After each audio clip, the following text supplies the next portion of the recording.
Attention. Ce podcast n'est pas un podcast sur le cyclisme. Merci de votre compréhension.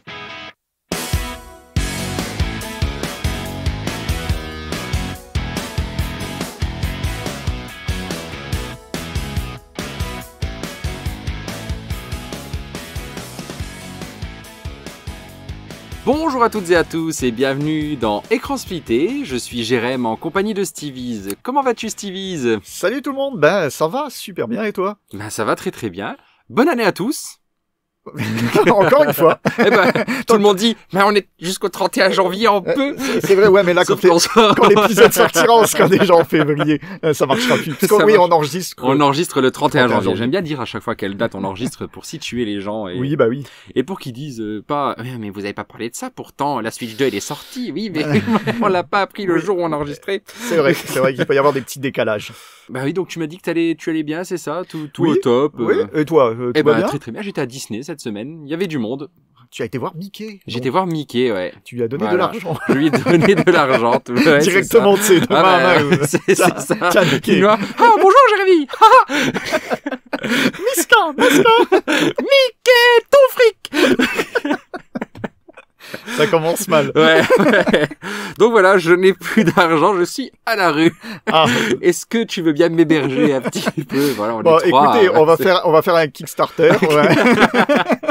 C'est pas pour la Play 5 cette fois. Et avec le surplus, t'auras ta Play 5. À noter que techniquement, j'ai une Play 5 à la maison maintenant. Hein. Oh, ouais. Incroyable. Comment ça? Mon fils s'en est acheté une avec son argent de poche. Mais je te crois pas. Si. Ah putain, il a devancé le papa. Ouais, il en a une. Mais elle reste dans sa chambre donc. Ah mince. Je lui ai dit quand est-ce que tu pars en vacances ou tu vas au ski que. Mais les rôles sont en train de s'inverser, j'ai l'impression, c'est incroyable. Ouais, oui, c'est comme ça. Et qu'est-ce qu'il a pris comme Play 5? Une Play 5 à 1000 balles ou une Play 5 non, à 500 balles? Non, il a pris la Slim, avec le lecteur. Avec lecteur, oui, bah oui, de toute façon. Ouais, il le voulait impérativement. Non, mais bien sûr. Je lui ai dit en plus, si tu veux regarder des films et tout, ça sera beaucoup plus pratique.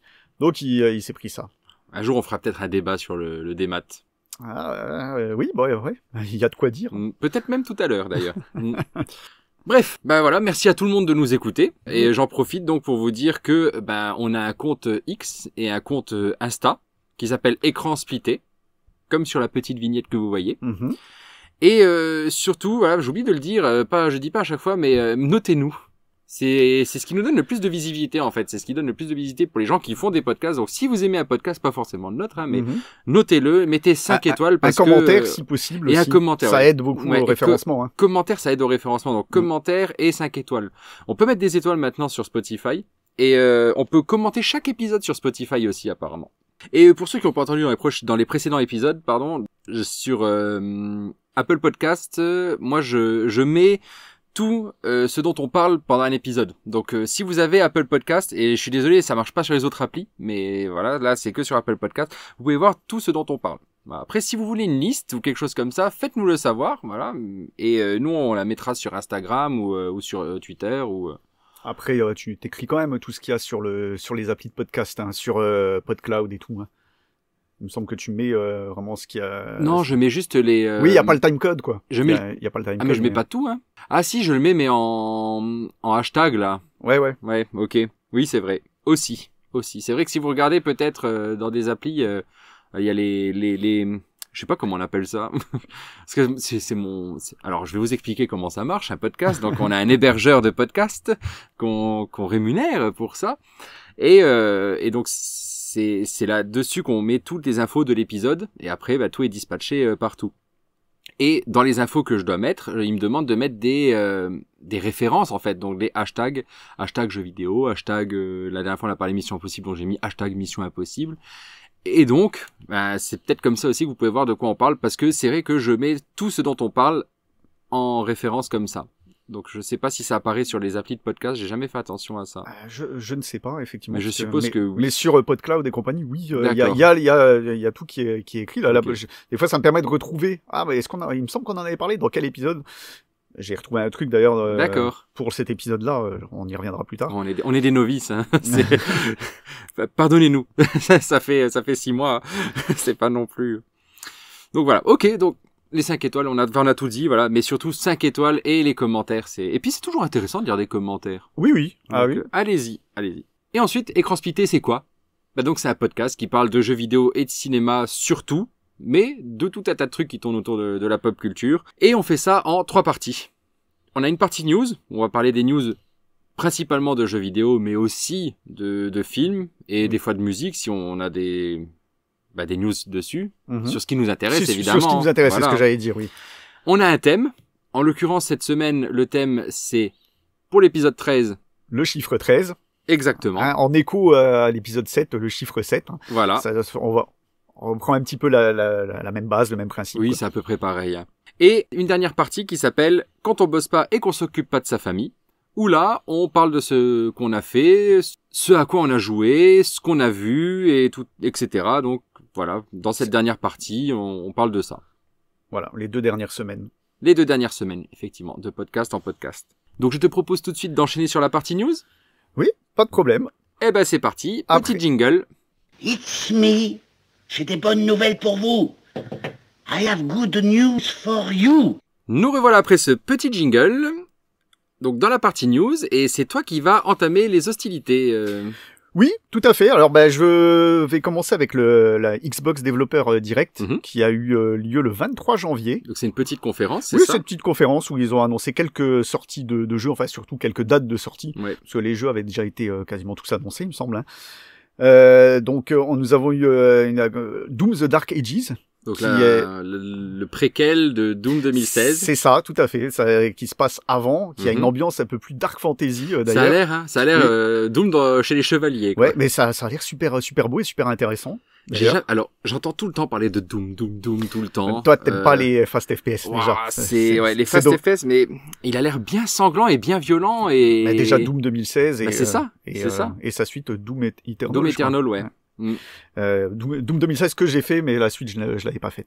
Et celui-là, The Dark Ages a l'air super bien aussi. De toute façon, j'entends que des éloges sur Doom depuis 2016, donc pourquoi pas. Mais ouais, c'est vrai que j'ai un peu essayé Doom 2016 et je crois que j'avais pas compris. Moi, à l'époque, donc j'ai joué en 2016-17, et je crois que j'avais pas compris que c'était un fast FPS. Donc j'ai essayé de jouer à Doom comme je joue à Call of. Ah oui. Et je me faisais rétamer. J'essayais de me planquer, machin, pas moyen.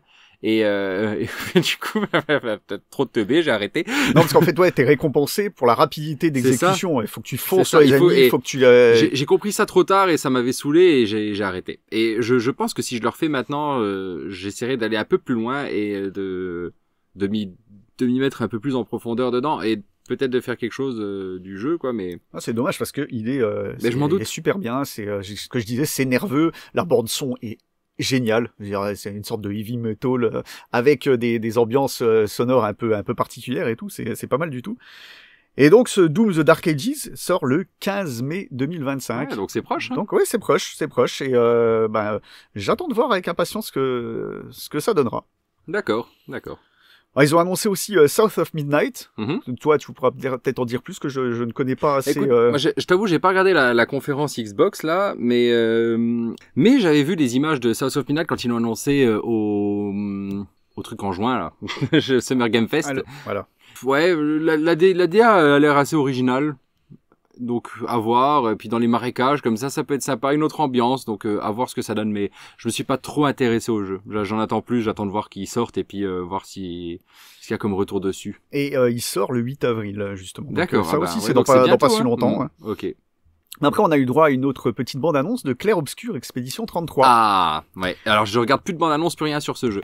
J'ai regardé quand même celle-ci qui confirme que c'est magnifique. Ah, voilà. Et que c'est précommandé déjà. Ouais, d'accord. Okay. Voilà. Et parce que ça sort le 24 avril. J'espère que ça sera pas un pétard mouillé. J'espère aussi. Oh là là, j'espère tellement. J'ai peur, mais j'espère que maintenant que Xbox voit l'engouement, peut-être injecte encore plus d'argent chez ses développeurs pour je sais pas. Après ça sort dans pas longtemps alors même s'ils injectent de l'argent maintenant. Je sais, mais il y a peut-être moyen de peaufiner, je sais pas, faire du crunch, on aime bien le crunch. Ah oui, je pense que eux ils aiment bien aussi d'ailleurs. Ils adorent effectivement. Mais est-ce que tu as vu cette histoire de collector?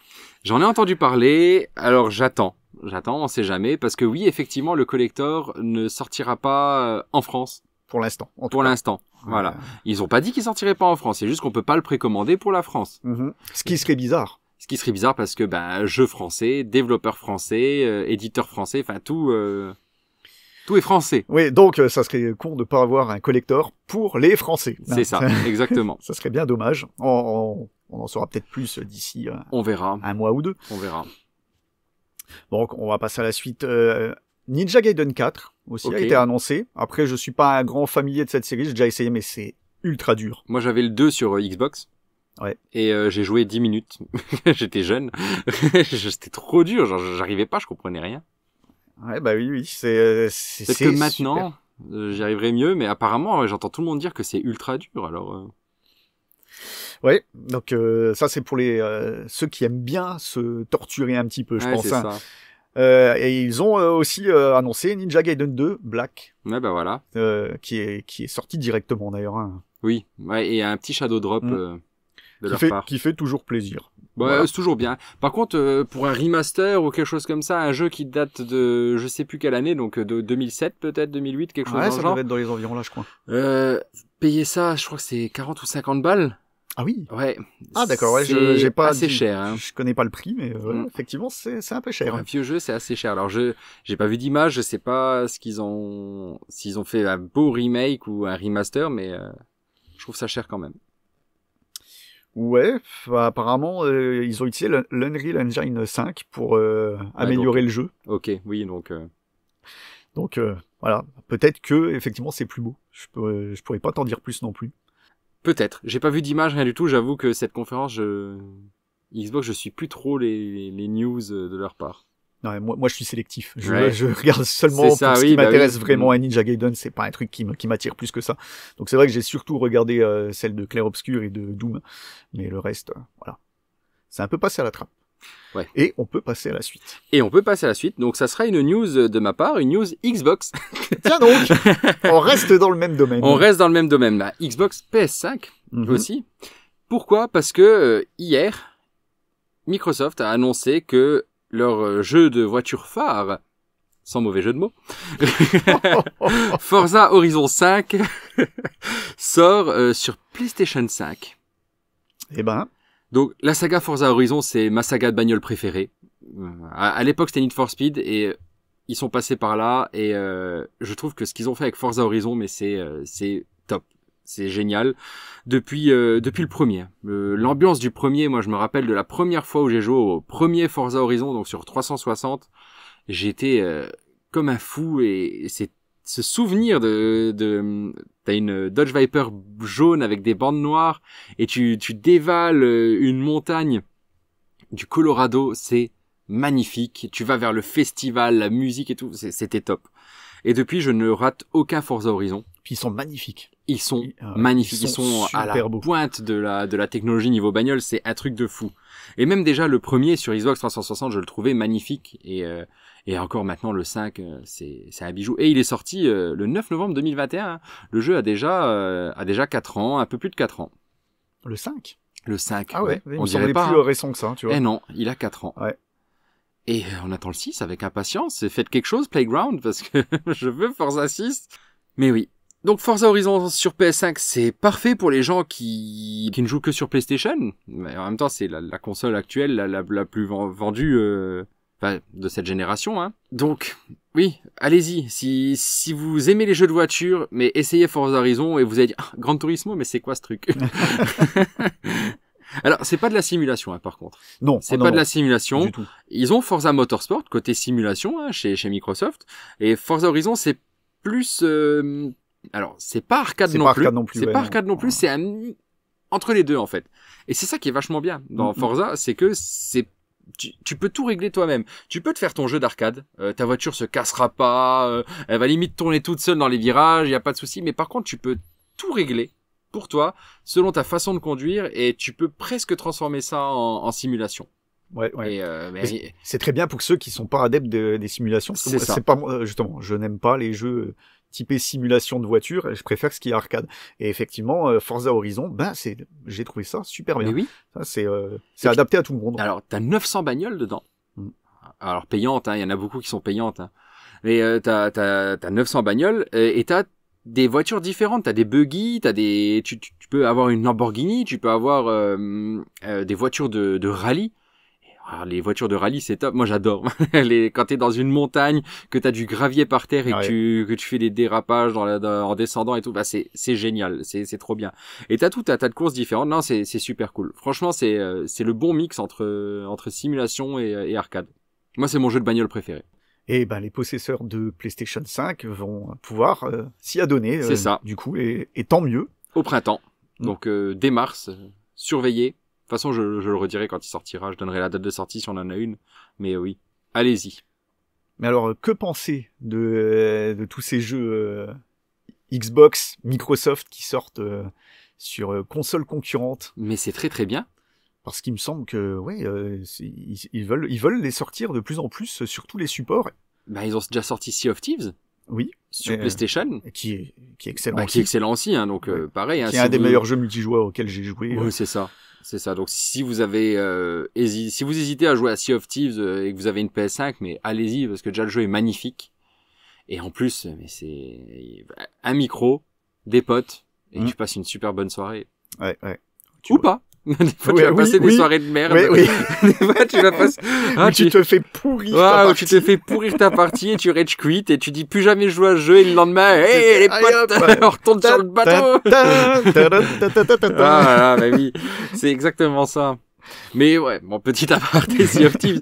Mais ouais, non, Sea of Thieves, c'est génial. Et le fait que Xbox sorte leurs jeux sur d'autres consoles, mais c'est un peu ce qu'on veut, en fait. Oui, bah oui. Ils ont annoncé d'ailleurs qu'ils donneraient tout leur support pour la Switch 2. Ils ont déjà d'ores et déjà dit, on prévoit des jeux, de porter des jeux dessus.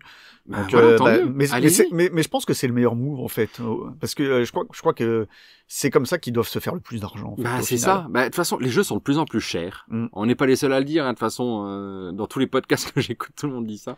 Mais oui, les jeux sont de plus en plus chers et au bout d'un moment, bah, tu peux pas avoir une seule console sur laquelle tu vends.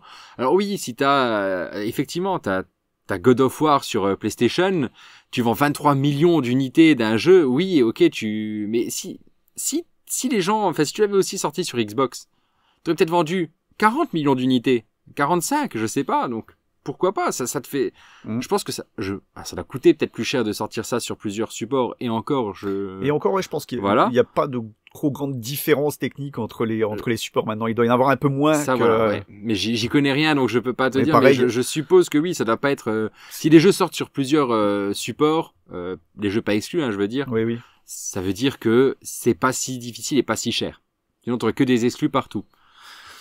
Donc ouais, enfin, sortez des jeux partout. Les gens ont pas forcément les moyens d'acheter plusieurs consoles, c'est ça. Hein. Surtout vu le prix qu'elle coûte maintenant. Mais oui, en plus, à 1000 balles la console. Ouais, voilà. 1500 balles si tu veux les deux. Ouais, c'est c'est énorme. C'est ouf, non, franchement. Donc ouais, moi je suis pour. Ah, moi aussi, totalement. C'est ce qu'on veut. Voilà. Exactement. Dites-nous si vous êtes d'accord. Twitter, Insta. En commentaire, on vous répondra. Ensuite, autre news mise à jour. Mise à jour de No Man's Sky. On en a parlé il y a pas longtemps de No Man's Sky et de la mise à jour Worlds. Et là, donc c'était Worlds Part 1, hein, et là ils ont sorti la mise à jour Worlds Part 2. D'ailleurs, petit aparté encore une fois, on a parlé de No Man's Sky tout court dans notre épisode 5, hein, sur la tête dans les étoiles. Effectivement, c'est vrai. Donc allez-y, écoutez l'épisode 5 et revenez maintenant écouter la suite ici. Non mais pour dire No Man's Sky, donc Worlds Part 2, c'est une mise à jour colossale, encore une, qui fait suite donc à une mise à jour colossale. Enfin Hello Games, donc ceux qui développent le jeu, mais vous avez toute ma reconnaissance parce que la reconnaissance éternelle. Mais oui, vous avez ma reconnaissance éternelle. Mais complètement, hein, parce que sortir des mises à jour 9 ans après comme ça, c'est ouf et gratuite parce que c'est une mise à jour gratuite. Continuer de proposer des mises à jour importantes et gratuites, c'est ça qui est fort. C'est un truc de fou, franchement. Et alors que eux pourraient les faire payantes. Tu vois ce que je veux dire? Maintenant, c'est bon, on a compris. Vous vous êtes rachetés, il y a pas de souci.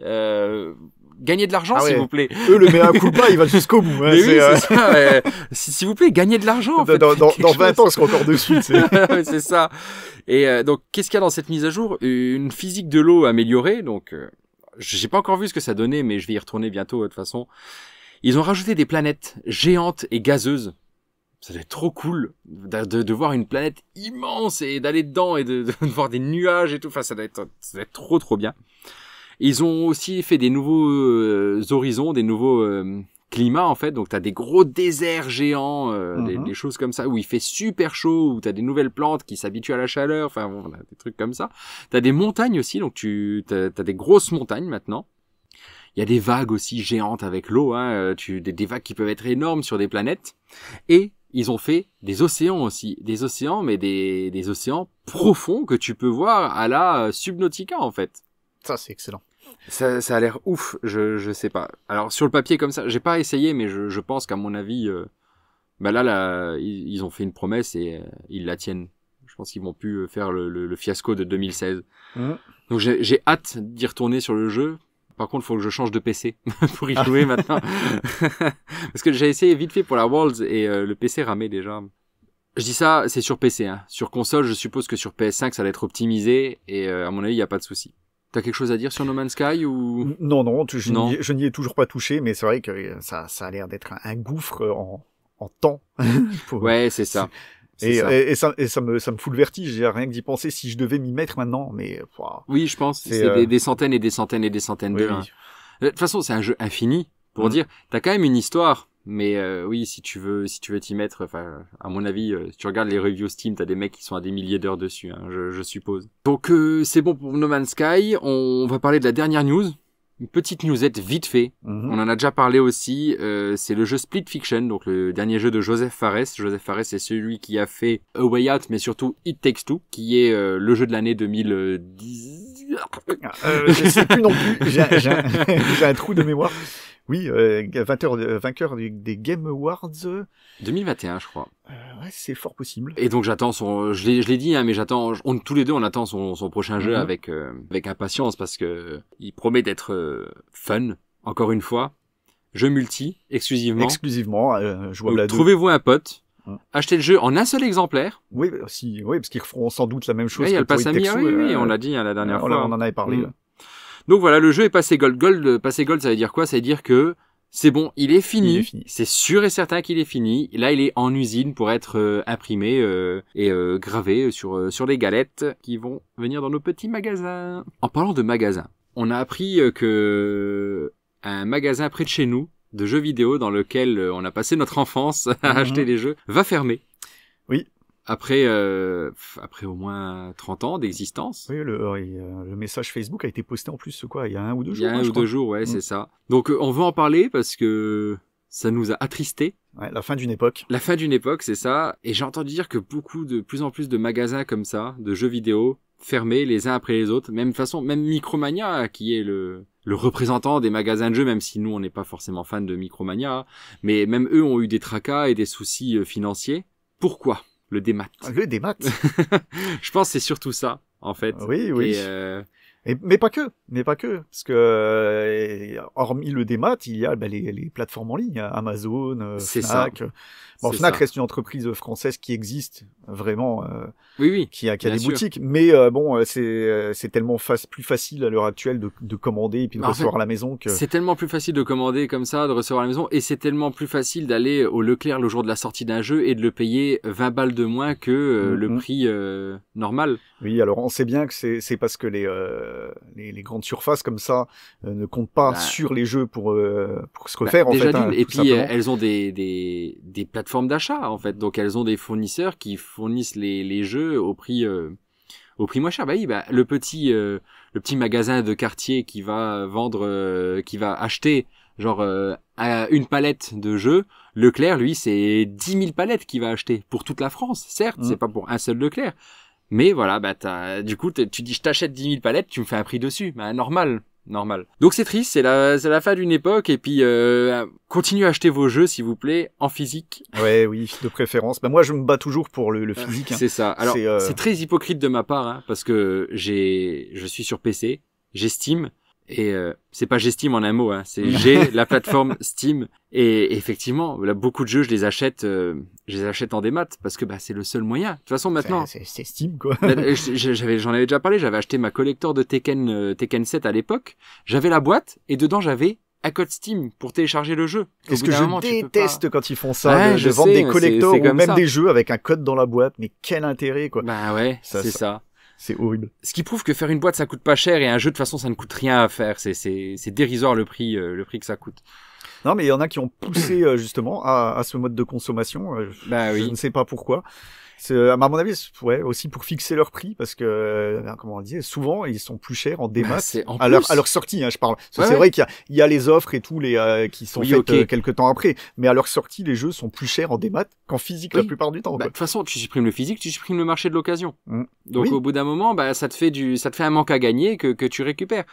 Et donc je disais que c'était hypocrite de ma part de dire ça, mais tous mes jeux PlayStation, je ne les achète pas en démat par contre. Dès que j'ai un jeu, toutes mes exclus PlayStation ou tous les jeux où je joue dessus, je les achète en physique. Mais pourquoi ? Parce que déjà parce que ça reste. Ça reste. Je possède le jeu, je l'ai, il est à moi et il sera comme ça, je peux y jouer. Et si les serveurs ferment, je peux quand même jouer à mon jeu. C'est ça, dans 20 ans, si tu as envie de ressortir, je voudrais bien rejouer à ça et tout. Tu vois, par exemple, je vais prendre l'exemple, encore une fois, bête, mais celui de Silent Hill 2. Tu vois, j'ai voulu te le montrer. Oui. J'ai ressorti ma Play 2, j'ai ressorti mon jeu en disque. Et on a pu y jouer des dizaines d'années après, sans problème, quoi. Est-ce que dans 20 ans, tu pourras jouer à Silent Hill 2 Remake ? Si tu l'as en physique, je pense que oui, quand même. Voilà, si tu l'as en physique. Mais si ceux qui l'ont acheté sur Steam en démat, par exemple. On ne sait pas de quoi l'avenir. Sur Steam, voilà, en démat, mais voilà, je veux dire, par exemple. On ne sait pas de quoi l'avenir sera fait, mais il est fort possible que d'ici là, il y ait un changement dans les serveurs, on voit des jeux des fois qui sont supprimés totalement, même que souvent tu peux garder dans ta bibliothèque. Voilà. Mais que si tu as le malheur de le perdre, tu peux plus le retélécharger. Voilà. En théorie, il te laisse le choix de le télécharger, mais il y a des exceptions. Il y a eu des exceptions, les jeux, tu pouvais plus les avoir. Ah voilà, c'est triste quand même. C'est triste. Et ne serait-ce que pour des mots très célèbres comme Pity, par exemple. Voilà, par exemple. Cette célèbre démo de PlayStation 4, le Silent Hills, que Hideo Kojima devait sortir. Elle est introuvable maintenant. Sur ma PlayStation 4. Si tu l'as sur ton disque dur, oui, ça. Effectivement, tu peux encore y jouer, mais c'est dommage parce que rien que cette démo là, valait grave le coup, quoi. C'est ça, c'est triste et de toute façon, on changera pas le monde et je pense qu'il tend vers le dématérialisé parce que ça profite aux grandes entreprises plus que aux joueurs. La seule méthode, de toute façon, c'est les joueurs qui l'ont entre les mains. C'est eux les maîtres de ça. C'est d'acheter vos jeux en physique et d'acheter des consoles avec le lecteur CD, ou Blu-ray. C'est ça, parce que maintenant ils te vendent des consoles sans lecteur parce qu'encore avant, la console c'était le moyen d'acheter des jeux en physique. Parce qu'en plus, la console, elle a quoi? Peut-être maintenant, ils ont 1 Tera de mémoire, quoi. Donc, tu peux même pas mettre beaucoup de jeux. À 100 gigas le jeu, tu peux mettre 10 jeux et après, t'en as plus. Donc, puis il faut le télécharger. T'as pas tout le monde qui a la fibre. Bon, de plus en plus, quand même, maintenant, en 2025. Mais, c'est compliqué. C'est compliqué et, je pense que bientôt, à mon avis, on tendra vers derrière. Et pas que pour les jeux. Non, c'est pareil pour les films. Je pensais la même chose pour les films. Effectivement, qu'est-ce que c'est bien quand tu dis j'ai envie de regarder le film là, je l'ai dans ma collection. Il est j'ai le Blu-ray. Tu regardes sur tous les sites de streaming, il y en a tellement en plus maintenant. Mais c'est compliqué de s'y retrouver et des fois t'as des films, ils sont trouvables nulle part. C'est ça. C'est ça. Donc si tu l'as dans ta collection, tu peux le regarder. Et tu peux le regarder tant que tu veux. C'est ça. Et moi c'est pour ça que j'ai des jeux, j'en ai j'ai une grosse collection sur Steam maintenant. J'ai quelques jeux PS5 et des jeux PS4 machin. Mais par contre, les Blu-ray, j'en ai à foison, en fait. J'ai une collection énorme de Blu-ray et je suis content de pouvoir dire, tiens, je vais regarder ça. Et c'est triste de se dire maintenant, j'ai envie de regarder ça, il est sur Netflix, tu vas sur Netflix, oh putain, ils l'ont enlevé. Ce truc. Et pour l'instant, ils enlèvent des trucs, mais est-ce qu'ils peuvent pas aussi changer des contenus, censurer des choses? Ils le font. Tu vois? Ils le font déjà, hein. Il y a déjà eu des censures faites dans certains films, des passages altérés. Tu vois? Voilà. Ça, ils le font à l'heure actuelle, hein. Au moins, ton DVD ou ton Blu-ray, il est comme ça. T'as le film dessus, il ne changera jamais. Ne serait-ce que pour des doublages, hein, un truc bête, mais par exemple, les Dents de la Mer. Ils ont changé entièrement le doublage D'accord. Il y a quelque temps. C'est pour des questions de son, effectivement, parce que l'original est en mono. D'accord, oui, ok. C'est compliqué. Mais il n'empêche que les sons, même la version française, hein, la version originale est nettement meilleure, en tout cas pour les voix et tout, pour les dialogues, que celle refaite, tu vois. Et c'est totalement dommage, quoi. effectivement, il vaut mieux voir le film en VO de préférence, mais pour ceux qui sont allergiques à ça, il y en a qui préfèrent voir en français, hein, effectivement. C'est de la nostalgie, en fait. Ah oui, parce que le mec qui a vu Les Dents de la Mer il y a 30 ans et qui veut le revoir, il veut pas peut-être revoir ça avec des nouveaux doubleurs, ça l'intéresse pas. Mais on a tous des exemples, de façon, de films qu'on a vus en français qu'on ne pourrait pas regarder autrement. Je pense, par exemple, à la trilogie Retour vers le futur. Oui, Retour vers le futur, voilà, c'est vrai. C'est vraiment l'exemple type du film. J'ai déjà essayé de le voir en VO, mais j'arrive pas, parce que tellement la VF, on est habitué à ça, elle est excellente. Alors, elle est iconique. Et pour le coup, je suis d'accord. Alors moi qui suis un fervent défenseur de la VO, je suis vraiment contre la VF, mais c'est vrai que Retour vers le futur, je serais incapable de le regarder en VO. C'est la seule trilogie. Pour moi, c'est l'exemple type. J'en ai quelques-uns, des vieux films où j'adore la VF. Mais c'est parce qu'on a baigné dedans aussi. C'est pour ça, voilà, c'est de la nostalgie, de toute façon. Donc voilà, non, c'était juste pour dire un mot, et puis voilà. Mais je suis bien content que t'en parles, parce que moi, effectivement, je suis attaché au physique, mais de tout mon être, quoi. C'est vraiment, c'est un truc. J'achète aussi quelques jeux en démat de temps en temps quand il y a des bonnes promos et tout. Je dirais pas le contraire. Mais je suis pas du genre à dire par fainéantise, je vais prendre en démat parce que j'ai pas envie de me lever, insérer un Blu-ray dans mon truc ou insérer une cartouche dans ma Switch. Non, je m'en fous de ça. Pas feignant à ce point-là de pouvoir se lever de son canapé pour changer le jeu. C'est ça. C'est inconcevable pour moi d'avoir un monde que digit, quoi. Je sais pas. Ouais, on y tend. Ouais, le jour où ça sera que digital, je sais pas si je continuerai autant à consommer de jeux, en fait. Honnêtement, je me pose la question des fois. D'ailleurs, vous pourrez retrouver notre podcast à la Fnac en cassette audio. En cassette audio, c'est pas mal audio, ça. Ouais. Non, ou alors on fait une version Blu-ray avec des photos en fond de petits chats, trucs qui ont rien à voir. Tu sais. Voilà, donc pour ceux qui nous écoutent sur support physique, merci beaucoup. Mais tu peux faire des trucs comme ça, parce que encore un aparté, une petite digression. Je sais pas si tu as vu, ils sortent le documentaire sur Hades. De Noclip sur la création du jeu Hades. D'accord. Ils le sortent en Blu-ray chez Fangamer. Ah, ok. Alors que c'est disponible sur YouTube, hein. Ouais. Donc pour tout le monde, mais ils ont compilé tout ça, ils en ont fait un Blu-ray, ils vendent avec la boîte et tout pour ceux qui veulent ça. Et je te dis juste que c'est mon anniv dans un mois. C'est tout. Je ne dis rien d'autre. Voilà. Je pense qu'il envoie un signe là. Ouais. Je suis né le 1er mars. Donc voilà, je voulais juste en parler vite fait. Donc le magasin il s'appelle Golden Game. Donc ceux qui sont du coin et qui connaissent, voilà. Donc ça fermera le 31 mars. Et c'est toute notre jeunesse qui s'en va et qui tourne une page en fait. Oui. C'est d'ailleurs au Golden Game. Bon, je sais pas si quelqu'un du Golden Game m'écoute, mais voilà, c'est quelqu'un de là-bas qui m'a conseillé mon premier God of War à l'époque. Voilà, où j'avais 15 ans. Et je m'en rappelle parfaitement de ce jour. Donc merci, merci et merci pour toutes ces années. Ah oui, c'était beaucoup de souvenirs. J'allais aussi très régulièrement, au point que les vendeurs, quand ils me voyaient, ils m'appelaient pour me dire j'en ai reçu le nouvel CD de la BO de Silent Hill là, si tu veux. Il était déjà comme ça. Oui. J'achetais parce qu'ils vendaient des imports, des CD imports et tout. Et c'est vrai que dès qu'il y avait il y a la BO de Silent Hill 2, je la prends. Après il y avait la 3 et un coup je crois que c'était celle du 4. Je crois ils avaient reçu la version japonaise avec le deuxième CD dedans. Et je suis à peine rentré dans la boutique et tout. Il m'a fait viens voir, on a reçu c'est le mec Silent Hill. Regardez, c'est le mec Silent Hill. On sait pas son nom. Donc voilà quoi. Et il m'avait proposé aussi la Nintendo DS à sa sortie un mois avant une semaine avant sa sortie officielle, j'étais venu pour la précommander et ils en avaient déjà en réserve. Il m'avait dit t'en veux une et tout. On en a déjà et tout. Non, j'avais payé le même prix et tout. Et j'étais reparti avec ma petite DS comme ça une semaine avant la sortie officielle. Et j'ai donc super sympa. Et c'est pas au Leclerc que t'auras ça en fait. Non. Ah, tu vois, c'est dans ton petit magasin de quartier. Donc c'est fini pour la partie news. Oui. Et on va tout de suite passer au thème, donc le chiffre 13, après ce petit jingle. Jingle! Et maintenant, un petit peu de musique avec Alain Souchon. Oh non, pas lui. Je suis désolé, ces histoires de malchance, j'y crois pas. C'est de la foutaise, tout ça. Vous connaissez Delacroix, monsieur Campanat? Eugène Delacroix, le peintre? Oui. Eh bien, savez-vous qu'à l'âge de 3 ans, Delacroix s'est pendu en jouant avec une cordelette de rideau? On le sauve in extremis, mais quelques jours plus tard, sa moustiquaire s'enflamme et il est gravement brûlé. On l'envoie en convalescence chez des parents à Marseille, et là, un domestique le laisse tomber à l'eau. On le repêche par miracle, on le ramène à la maison et il s'étouffe avec une grappe de raisin. Tout ce que je vous raconte là est rigoureusement authentique. Delacroix est un exemple d'homme poursuivi par une incroyable malchance.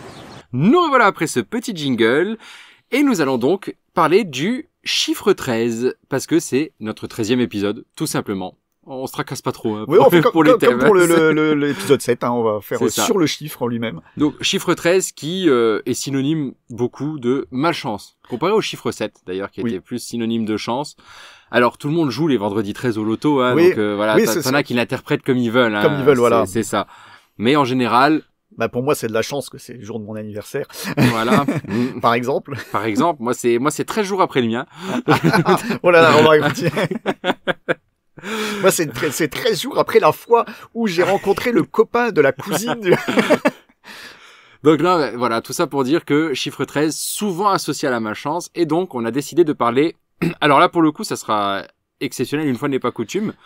On parlera que de films. Oui, on ne parlera pas de jeux vidéo. On s'est posé la question parce qu'effectivement, il y a des jeux qui traitent de malchance, mais un tout petit peu. C'est sur un timbre-poste, ça va être souvent le point de départ de l'histoire. Le personnage a de la malchance et ça va entraîner des conséquences et voilà, genre ce qu'on a dit, on a parlé de Cuphead par exemple, où ils perdent au jeu au départ, ce qui fait que tu joues après tout simplement. Voilà. Mais c'est pas assez conséquent pour en parler. Et en même temps, c'est notre podcast, on fait ce qu'on veut. Hein, exactement, voilà, c'est ça. Et comme on fait ce qu'on veut, on va juste parler de films. Voilà, on a sélectionné 4 films. C'est ça. Et ils parlent pas tous de malchance, vraiment. Voilà. Non, parce que... Ça, on pourrait dire qu'ils parlent de malchance un petit peu. Enfin voilà, c'est très... Il y en a 2 sur les 4 qui en parlent vraiment. Oui, mais moi les autres, pour moi, c'est vraiment aussi, c'est le point de départ. Voilà, c'est ça. S'ils n'avaient pas cette malchance, il se passerait rien. Et c'est des persos un peu malchanceux. Et donc c'est toi qui vas commencer avec le premier film. Tu vas nous introduire... En effet, je vais parler de The Big Lebowski. Exactement.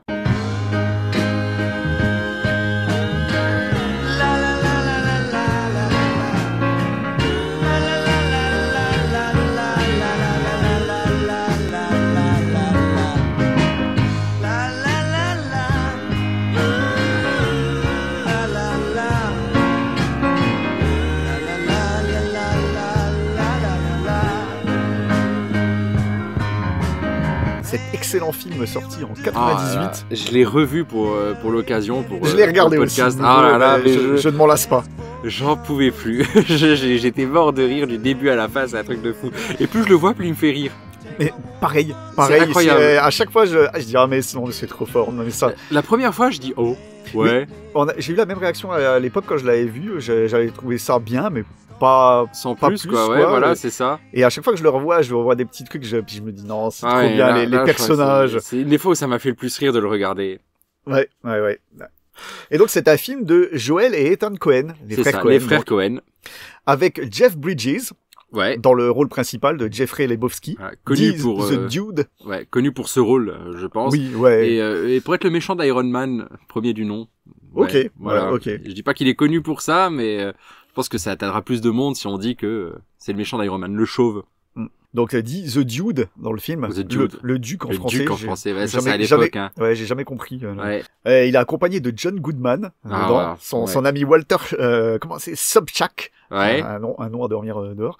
Steve Buscemi. Ouais. Que j'adore. Moi, c'est mon perso préféré. Qui est Donnie. Shut the fuck up, Donnie. Shut the fuck up, Donnie. le pauvre souffre-douleur. Ah ouais, c'est un truc de fou. Qui se fait reprendre tout le temps. Dès qu'il dit un truc, shut the fuck up, Donnie. Moi, à chaque fois, ça me fait mourir. Comme il le sèche derrière. Ah ouais, non, mais c'est un truc de fou. Il y a aussi Julianne Moore. Ouais. Qui joue Maud Lebowski. Si vous voulez voir Julianne Moore à poil. C'est vrai. C'est l'occasion. Que tu la vois. Elle a des dialogues assez crus, d'ailleurs. Ouais. À un moment donné. Et on en a parlé il y a pas longtemps, il y a Philip Seymour Hoffman dedans, quand même. Ouais. Qui joue Grant, et qui n'a pas du tout le même rôle que dans Mission Impossible 3. Le même rôle que dans Mission Impossible, c'est un truc de fou. Il est tout timide, tout rachitique, en plus, il est un peu plus gros plus fort dans Mission Impossible 3. Ouais. Et du coup, ça lui donne plus de prestance dans Mission Impossible 3, alors que là, il est détestable. Ouais. Il est détestable. Et donc, The Dude, c'est qui? C'est un personnage totalement fainéant. Ouais, mais c'est cliché. Ah oui, du gars du faisan. Voilà. c'est ça. C'est ça, c'est le cliché du mec. C'est la carpette, quoi. Carpette, tapis. Ouais, tu vois. Pas mal.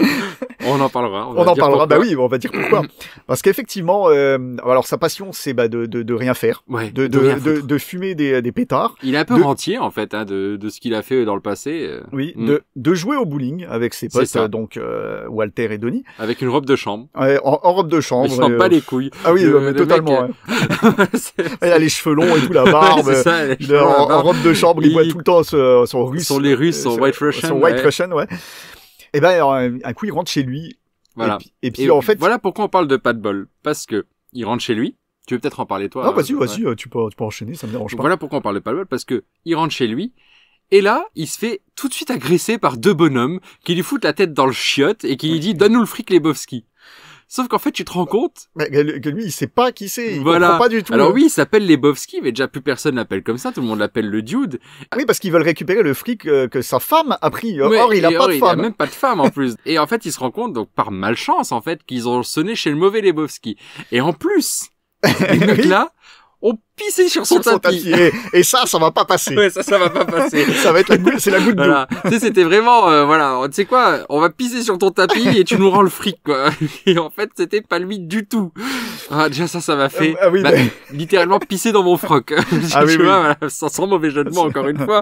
Mais j'en pouvais plus. Ah oui, mais après, parce qu'en fait, à la base, après, il a pas l'intention de faire quoi que ce soit, mais c'est Walter qui envenime tout. Parce que le problème, c'est qu'il a un ami qui envenime toutes les situations. En fait. Il est ultra toxique. Il est toxique à mort. C'est un ancien vétéran de la guerre du Vietnam. Ouais, c'est ça. Qui a un peu. Je pense qu'il a craqué son slip au Vietnam et il est revenu un peu avec un PTSD, quoi, un syndrome post-traumatique horrible et maintenant il est complètement fou. Ouais, il est que de mauvais conseils et que de mauvais conseils. Ah oui, tout le temps. Parce que ça va être grandement aussi lui qui va l'emmener dans des mauvaises situations. Ouais. Ah bah complètement. Donc complètement.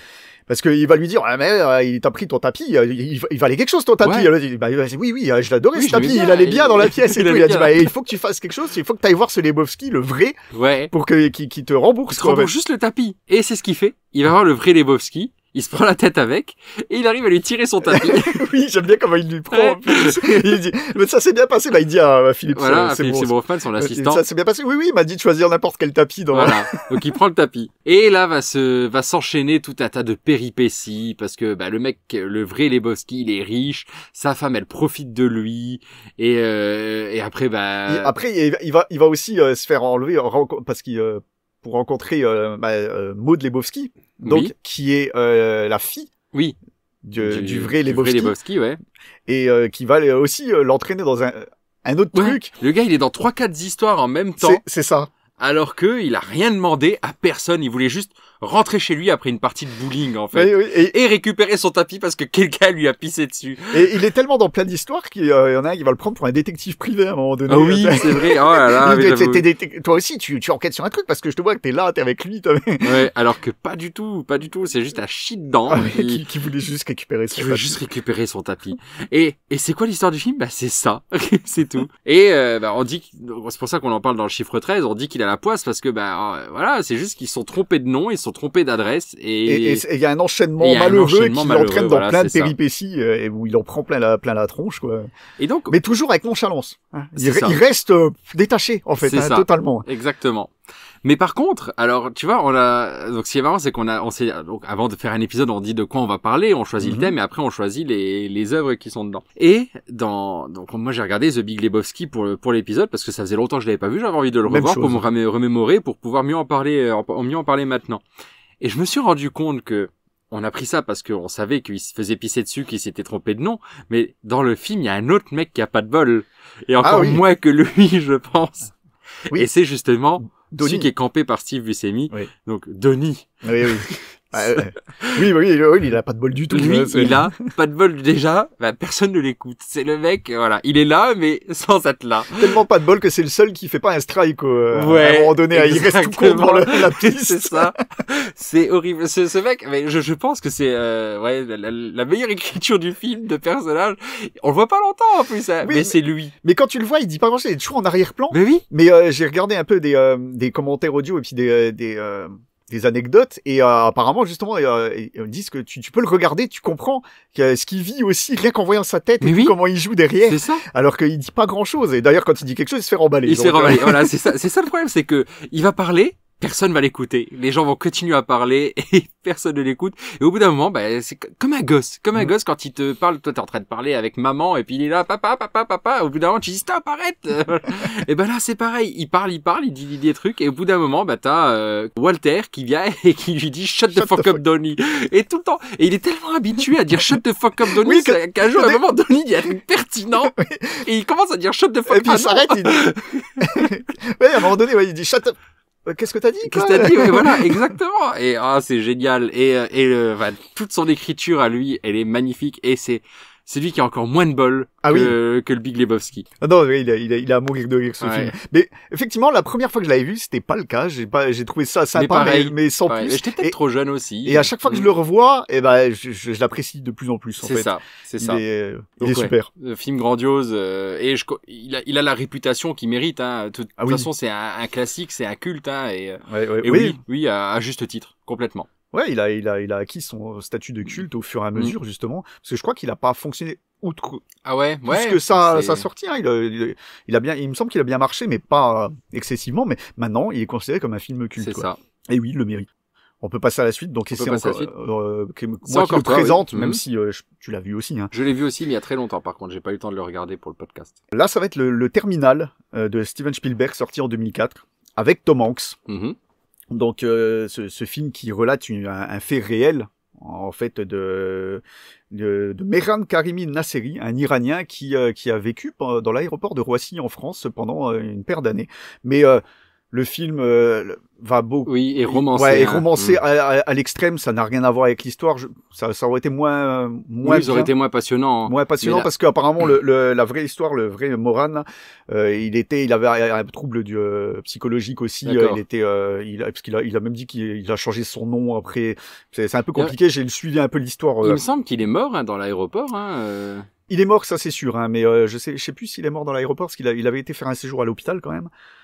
Et c'est possible qu'il soit revenu encore dans l'aéroport après. Je dis peut-être des bêtises, je connais pas l'histoire plus que ça. J'ai lu un petit peu vite fait, mais pour voir les différences. Donc le Terminal, c'est donc avec Tom Hanks qui joue Victor Navorski, avec Catherine Zeta-Jones qui joue Amelia Warren, et Stanley Tucci qui joue Frank Dixon, le directeur de l'aéroport là. Ah, c'est Stanley Tucci, tu vois, j'avais complètement zappé. Ça fait tellement longtemps. Donc, avec le nom qu'il a Tom Hanks, Victor Navorski, on comprend bien qu'il vient pas d'ici. En fait, il vient de Cracovie. Oui, c'est un pays fictif.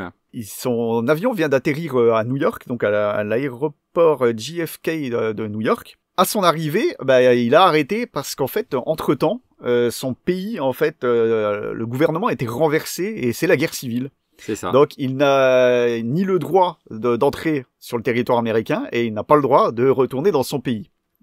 Donc il se retrouve bloqué là par un étrange concours de circonstances administratifs, on va dire, bloqué dans cet aéroport dans lequel il va vivre pendant un certain temps. Donc voilà, c'est vraiment, il tombe à un moment qui dit pas de bol quoi.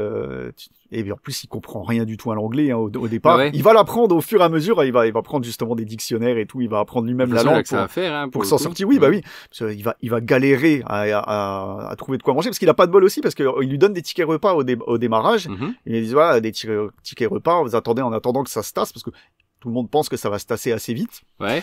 Mais les tickets repas, il va les perdre. Il va les faire je crois c'est quand l'hôtesse de l'air jouée par Catherine Zeta-Jones arrive. Je crois qu'elle à ce moment-là, il fait tomber les tickets repas. Et t'as une personne, celui qui s'occupe de ramasser les ordures et tout, il les ramasse, il les jette dans la poubelle.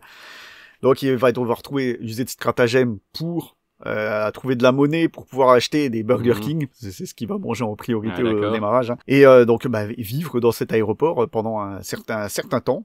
Et il va rencontrer l'amour effectivement avec l'hôtesse de l'air, mais je m'en souvenais même plus d'ailleurs, mais en fait ça se finit pas si bien que ça, puisqu'ils se retrouvent pas ensemble à la fin. Ok, donc il y a un côté, je trouve un peu mièvre et fleur bleue dans le film, mais pas autant que ça. Okay. C'est le côté d'ailleurs que j'aurais à lui reprocher c'est que c'est un peu trop mièvre à la fin. Tout le monde qui est content, qui l'accompagne quand il va sortir et tout. Il y a tout l'aéroport qui s'arrête de vivre, quoi, pour parce qu'il va sortir. Encore vrai, je pense que personne n'en aurait rien à foutre, tu vois. Et donc t'as le truc, c'est qu'il y a le directeur de l'aéroport, donc, qui lui n'a pas envie d'avoir ça sur les bras. Parce que lui, il va avoir la place de directeur, il l'a pas encore, il est en espèce de transition. D'accord. Il n'a pas envie d'avoir ce cas sur les bras, de s'occuper de cette personne-là. Il voudrait bien qu'il fasse le faux pas de sortir pour que ce soit quelqu'un d'autre qui s'en occupe, en fait. Et il fait tout pour le faire sortir, mais Victor ne se fait pas avoir, en fait. Toi, tu t'en souviens? Moi, alors honnêtement, le film, j'ai dû le voir il y a 20 ans. Ouais, bah, ouais. Je l'ai vu dès qu'il est sorti, je l'avais loué dans un vidéoclub, je sais pas si les gens se souviennent de ce que c'est, et c'est tout, et je l'ai pas revu depuis, en fait. Donc c'est très très lointain dans ma mémoire, mais je sais que j'avais bien aimé. Je sais que j'avais trouvé le film super cool. Oui, il passe bien, il passe bien. C'est pas un grand film, c'est pas un chef-d'œuvre. C'est pas un grand film, mais enfin, c'est pas un des meilleurs Spielberg, mais je me rappelle de certains moments du film, alors que c'est rare pour un film que j'ai vu il y a 20 ans, une seule fois. Et j'ai vu, il y a des scènes qui m'ont un peu marqué. Donc oui. Moi aussi, je me souvenais encore de pas mal de scènes avant de le revoir aussi là pour l'épisode. Et mais ce qui est super, parce que là je l'ai regardé en VO, j'avais dû le voir en VF à l'époque, mais c'est que Tom Hanks joue incroyablement bien, comme à son habitude. Pour faire l'étranger comme ça, c'est ouais, bah oui. Et même sa voix et tout, il le fait super bien. Ouais, faudrait que je le revoie en VO pour le coup. Parce que je l'avais vu en VF à l'époque, et ouais, non, c'est un film qui me donne envie. En plus, j'avais complètement zappé que c'était Steven Spielberg. Ah si, c'est un film de Steven Spielberg. Donc, ouais. On reconnaît bien avec la patte de John Williams derrière à la musique et tout, avec des thèmes qui te restent et tout. Non, mais je vais incessamment sous peu le regarder. Je pense que c'est un film qui pourrait plaire à ma femme aussi, du coup. Ah, si elle l'a jamais vu, oui. Je sais pas, peut-être. Elle me le dira quand tu m'écouteras. Ça, c'est un appel, ça. Ouais, elle écoute tout, là. Elle écoute tout. Ouais. Elle aime pas, mais... Ouais, mais ça va. C'est quelqu'un qui n'aime pas, mais qui écoute quand même. C'est cool. Franchement, elle met pas d'étoiles. Ça, c'est pas, c'est oui, moins sympa, s'il te plaît, mets des étoiles, chérie. Elle va en mettre une à chaque épisode. Elle comprend pas. Elle dit, ah oui, j'ai mis 13 étoiles à ton podcast. Il y en a pas 13. Ouais, c'est un film que je vous invite quand même à voir, hein. Ben oui, même si vous ne l'avez pas vu, vous passerez un bon moment. C'est pas ce que je dis, c'est pas un chef-d'œuvre, c'est pas aussi bien que The Big Lebowski, mais c'est pas du tout le même style en même temps. C'est moins comique, hein. C'est pas un film où tu te marres, voilà, c'est ça. Mais je trouvais qu'il rentrait quand même dans le thème parce que il faut vraiment pas avoir de chance pour tomber pile poil à ce moment-là où tu es enfermé entre deux possibilités, tu ne peux rien faire. Imaginez-vous rester enfermé dans un aéroport, quoi, pendant des mois et des mois, quoi. C'est vraiment une mauvaise coïncidence, un mauvais concours de circonstances. Un mauvais concours de circonstances, exactement, c'est ce que j'allais dire. Et c'est pour ça que voilà, j'ai pensé à ce film-là. Donc si on n'a plus rien à dire de plus. Non, bah c'est tout bon pour moi. On va peut-être passer au prochain film alors. Allons-y. Donc le prochain film, c'est moi qui l'introduis. Et c'est un film de 2022, beaucoup plus récent, avec Brad Pitt, qui s'appelle Bullet Train. Un film qui est un peu passé sous les radars, j'ai l'impression. Ouais, je comprends pas pourquoi. Exactement. Film de David Leitch, qui a fait, entre autres, Deadpool 2. Il a fait The Fall Guy, qui est sorti il y a pas longtemps. Et il a fait Atomic Blonde, avec Charlize Theron. Ouais, je connais pas. D'accord. David Leitch, qui est un ancien cascadeur et qui est l'ancien cascadeur de Brad Pitt aussi. C'est pas celui qui a fait Nobody aussi? Il a fait Nobody aussi, ouais, effectivement. Qui était pas mal. C'est ça qui était super bien. J'avais oublié, merci. Et il a participé à John Wick 1. John Wick, ouais. Voilà. Et donc, il a repris Brad Pitt. Il y a d'autres acteurs connus. Il y a Aaron Taylor Johnson, un de mes acteurs favoris du moment. Qui joue dans Craven, j'en ai parlé il y a pas longtemps. J'ai pas vu Craven. Mais voilà, c'est qui casse. Voilà, Aaron Taylor Johnson, c'est qui casse. T'en avais déjà parlé, effectivement. Il y a Andrew Koji, alors connu pour moi parce qu'il a joué dans une série que j'ai adorée qui s'appelle Warrior et qui parle des Chinois qui sont arrivés aux États-Unis dans les années fin 1800, début 1900, tu sais, pour faire les rails, pour faire les chemins de fer. Et il y a beaucoup de kung-fu et c'est assez violent, assez c'est une bonne série années 90, tu vois, il y a du sang, du cul, de la drogue, de la baston, enfin c'est top. Franchement. Et lui il joue qui dedans? Andrew Koji, il joue le Le papa. Le père, voilà, ouais, le père. C'est comme ça qu'il est présenté en plus. Le père, ouais. Le père. C'est ça. Il y a Hiroyuki Sanada. Qui joue dans énormément de films, qui a un charisme de fou. C'est Scorpion dans le dernier Mortal Kombat. Non, je ne fais plus, ça c'est bon. La dernière fois, je l'ai pas fait. Hein. Ouais. Michael Shannon, qui joue le méchant dans Man of Steel, surtout. Okay. C'est comme ça qu'il est connu du grand public, je pense. Il joue dans pas mal d'autres films. Et des petites surprises aussi de casting. J'allais dire, j'espère que tu vas pas dire... Non, je vais pas en dire. Alors, Bullet Train, ça parle de quoi? Ça parle de Brad Pitt, donc un agent secret. Ladybug. Qui a un nom de code, qui est Ladybug, effectivement. D'ailleurs, Ladybug, qui veut dire coccinelle. Coccinelle, donc coccinelle, c'est la chance, hein, normalement. Mais il se dit, et c'est lui qui le dit, hein, qu'il est malchanceux. Parce que, à chaque fois qu'il y a une mission, il a pas de bol, ça capote, ça va pas, enfin, voilà. Mais est-ce qu'il aura du bol pour cette mission-là? Est-ce qu'il aura du bol pour cette mission-là? Alors, moi, j'ai envie de dire qu'en fait, il a, dans sa malchance... Il a de la chance. De la chance, voilà. C'est à peu près ça. C'est à peu près ça. Donc, il représente le chiffre 13 à lui tout seul, hein, finalement. Oui. Parce que, c'est la chance, la malchance. De toute façon, la frontière entre les deux, hein, voilà, entre chance et malchance. Ça. Parce que, effectivement, j'avais parlé pour l'épisode 7 de Slevin. Oui. Lucky Number Slevin. Mais en fait, au final, au début, c'est un peu comme Big Lebowski aussi. C'est exactement ce que j'ai pensé. Ouais, il a de la malchance parce que les gens le prennent pour un autre, en fait. Pour un autre, voilà, c'est ça. Et donc, tu vois, la frontière est ténue entre eux. Et donc là, il a une mission où il remplace quelqu'un. Et il doit faire cette mission dans le Bullet Train, donc qui est le... Alors, ils le disent jamais dans le film, mais c'est le Shinkansen. Ouais, c'est ça, Shinkansen, je crois. Shinkansen, ouais. Il fait le trajet entre Tokyo et Kyoto, ouais, c'est ça. Je crois que c'est quelque chose dans le genre, ouais. Mais alors, ils disent jamais que c'est le Shinkansen, mais c'est le Shinkansen. Hein. C'est le train le plus rapide du Japon, voilà, celui qui est sur... Et ce qui me fait rire, c'est qu'il remplace un agent qui a la gastro, en fait. C'est vrai, en plus, il remplace un agent qui a la gastro. Et il dit, ouais, mais qui annule une mission parce qu'il a la gastro. Voilà, c'est exactement ça. Et donc, il va se passer plein de choses... un peu à la Big Lebowski, en fait. Dès le début, je crois, il perd son ticket d'embarquement. Déjà. La clé pour ouvrir le casier, il me semble. Ouais, je sais plus, Si, parce qu'il récupère son matériel dans un casier avant d'embarquer sur le train. Oui, ça oui. Et je crois qu'il dit qu'il prend pas son flingue aussi. Oui, on lui conseille de prendre le flingue, mais il le prend pas. Non, il le prend pas, et en fait, il a peut-être déjà écouté les conseils. Il va regretter. Et donc, et c'est un film d'action, mais de ouf!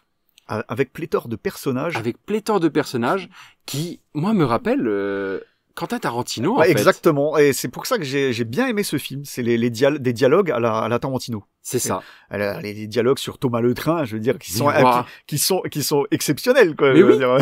Et t'arrives à accrocher avec des dialogues sur Thomas le Train. Et t'as des présentations de personnages à la Tarantino. T'as un freeze frame et puis t'as le nom du personnage. Voilà. Bon, ça c'est la petite patte, mais moi ça me rappelle. Franchement, tu me dis, c'est un Tarantino, je te crois. Ouais, je te crois. Ça m'a fait le même effet que quand j'ai regardé Slevin, d'ailleurs, encore une fois. C'est un film, je pense qu'il aurait sa place c'est un peu le même style. Ouais. Vraiment. Voilà. Et l'action est bien faite. Il y en a même pas tant que ça, en fait, au final. Voilà. Quand même un peu, hein. Ça reste un film d'action, mais. Surtout à la fin, surtout à la fin. Mais il y a beaucoup de dialogues ultra drôles. Moi, ça me fait rire. Il y a quand même quelques chorégraphies de combat. Oui, t'as des chorégraphies de combat sympas. Quand il se bat contre Wolf, je crois. Ouais, c'est ça. C'est ça, dans le bar. Il y a 2 combats dans le bar, les 2 combats sont intéressants. Ouais. Mais je vais pas trop en parler. Oui, on va. Parce que c'est un film que pas grand monde a vu. Et qui mérite d'être vu, qui mérite vraiment d'être vu, et je sais pas pourquoi il a pas fonctionné. Ouais, parce que toi tu m'en avais parlé, tu m'as dit que les gens l'avaient pas trop aimé, et tu me l'as montré, on l'a regardé ensemble hein, d'ailleurs, et oui, moi j'ai adoré. Mais oui. Tel point que je l'ai acheté aussi en Blu-ray. Et en plus, voilà, donc gage de qualité. Le Stevie's Approval. C'est rythmé, c'est coloré, je dirais même c'est coloré parce que ça. Ouais, c'est pas un film qui est terne du tout. Non, pas du tout. Ah non, c'est comme tu dis, c'est coloré. Chaque wagon a son identité, chaque wagon a ses règles. Ça aussi, c'est drôle. Oui. On doit pas parler fort. Voilà. Alors c'est pas le Snowpiercer, hein. Non. mais voilà, c'est intéressant. C'est vraiment intéressant. C'est un huis clos. Oui. Pour le coup, parce que tout se passe dans le train, par une scène un peu au début, avant de rentrer dans le train, donc c'est dans une gare, et un peu à la fin quand le train s'arrête. Puis des petits flashbacks par-ci par-là. Petits flashbacks, des flashbacks super drôles, moi, parce qu'il y a 2 persos en plus qui ont tout autant d'importance que Brad Pitt. Donc c'est Lemon et Tangerine. Donc citron et clémentine. Ça aussi, ça fait l'objet de plein de vannes. C'est comme le citron, comme le fruit. Ben, c'est ça, exactement. Et donc il y a Lemon qui est campé aussi donc par Aaron Taylor Johnson que j'adore. Non, pardon. C'est Tangerine, Aaron Taylor Johnson. Oui, c'est. Oui. Et ce duo est magnifique dans le film. Ils sont géniaux. Donc, je conseille ce film, mais à 100%, je pense que c'est un de mes films préférés de 2022. Et un de mes films préférés tout court, en fait. Hein. Si je dois faire un top, c'est très compliqué, hein, mais il est monté très très haut. Moi, j'ai vraiment adoré. Mais surtout si vous aimez le cinéma de Tarantino. Hein. Encore une fois, pour moi, c'est ça le rejoint un petit peu. Hein. C'est autant dans l'action un peu débridée comme ça que dans les dialogues et la présentation.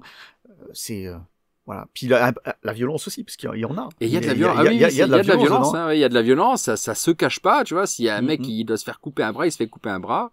Je sais pas s'il y a des mecs qui se font couper les bras, mais au moins tu le vois, quoi. C'est cool. Ouais. Il y a du sang, enfin, c'est bien foutu. Puis il y a beaucoup d'humour aussi. C'est une sorte de retour dans les années 90, tu vois, mais en un mix de films récents et un mix de films des années 90, quoi, films d'action des années 90, de l'humour, de l'action. Moi, je peux que le conseiller aussi. Honnêtement, je fais partie de ceux qui ont grandement apprécié. Eh ben, c'est tout ce qu'on a à dire. Je suis désolé, j'ai pas trop envie de spoiler parce que il arrive tellement de choses à Brad Pitt que c'est bien de les découvrir. Voilà. Et tous les persos sont cool. Tous. Ils ont tous leur truc et ils sont tous cool. Tous cool à regarder. Ils ont tous une belle écriture. Enfin, c'est super bien. Donc on peut enchaîner sur sur le dernier film. Qui est d'ailleurs le plus représentatif, encore plus que celui-ci. Exactement. Donc le plus représentatif de la malchance, hein, parce que ce film parle de malchance. Mais aussi le plus ancien.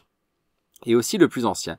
Un film de 81, un film français de 81, une comédie de Francis Weber, et c'est La Chèvre, avec Pierre Richard et Gérard Depardieu.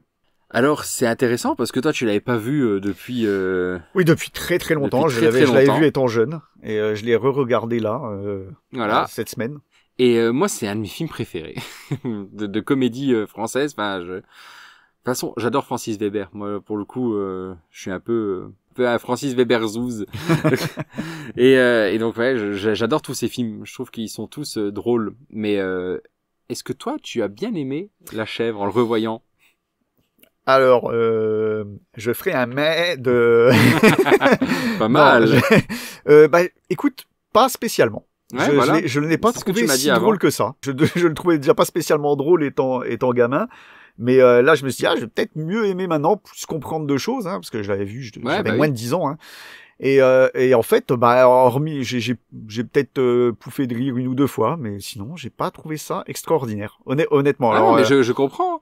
Et moi, c'est un des films qui me fait le plus rire que à chaque fois que je le vois, je rigole toujours autant. Après, je suis pas objectif à 100%, étant donné que je suis pas un grand fan de Depardieu. D'accord. Mais ça, c'est voilà.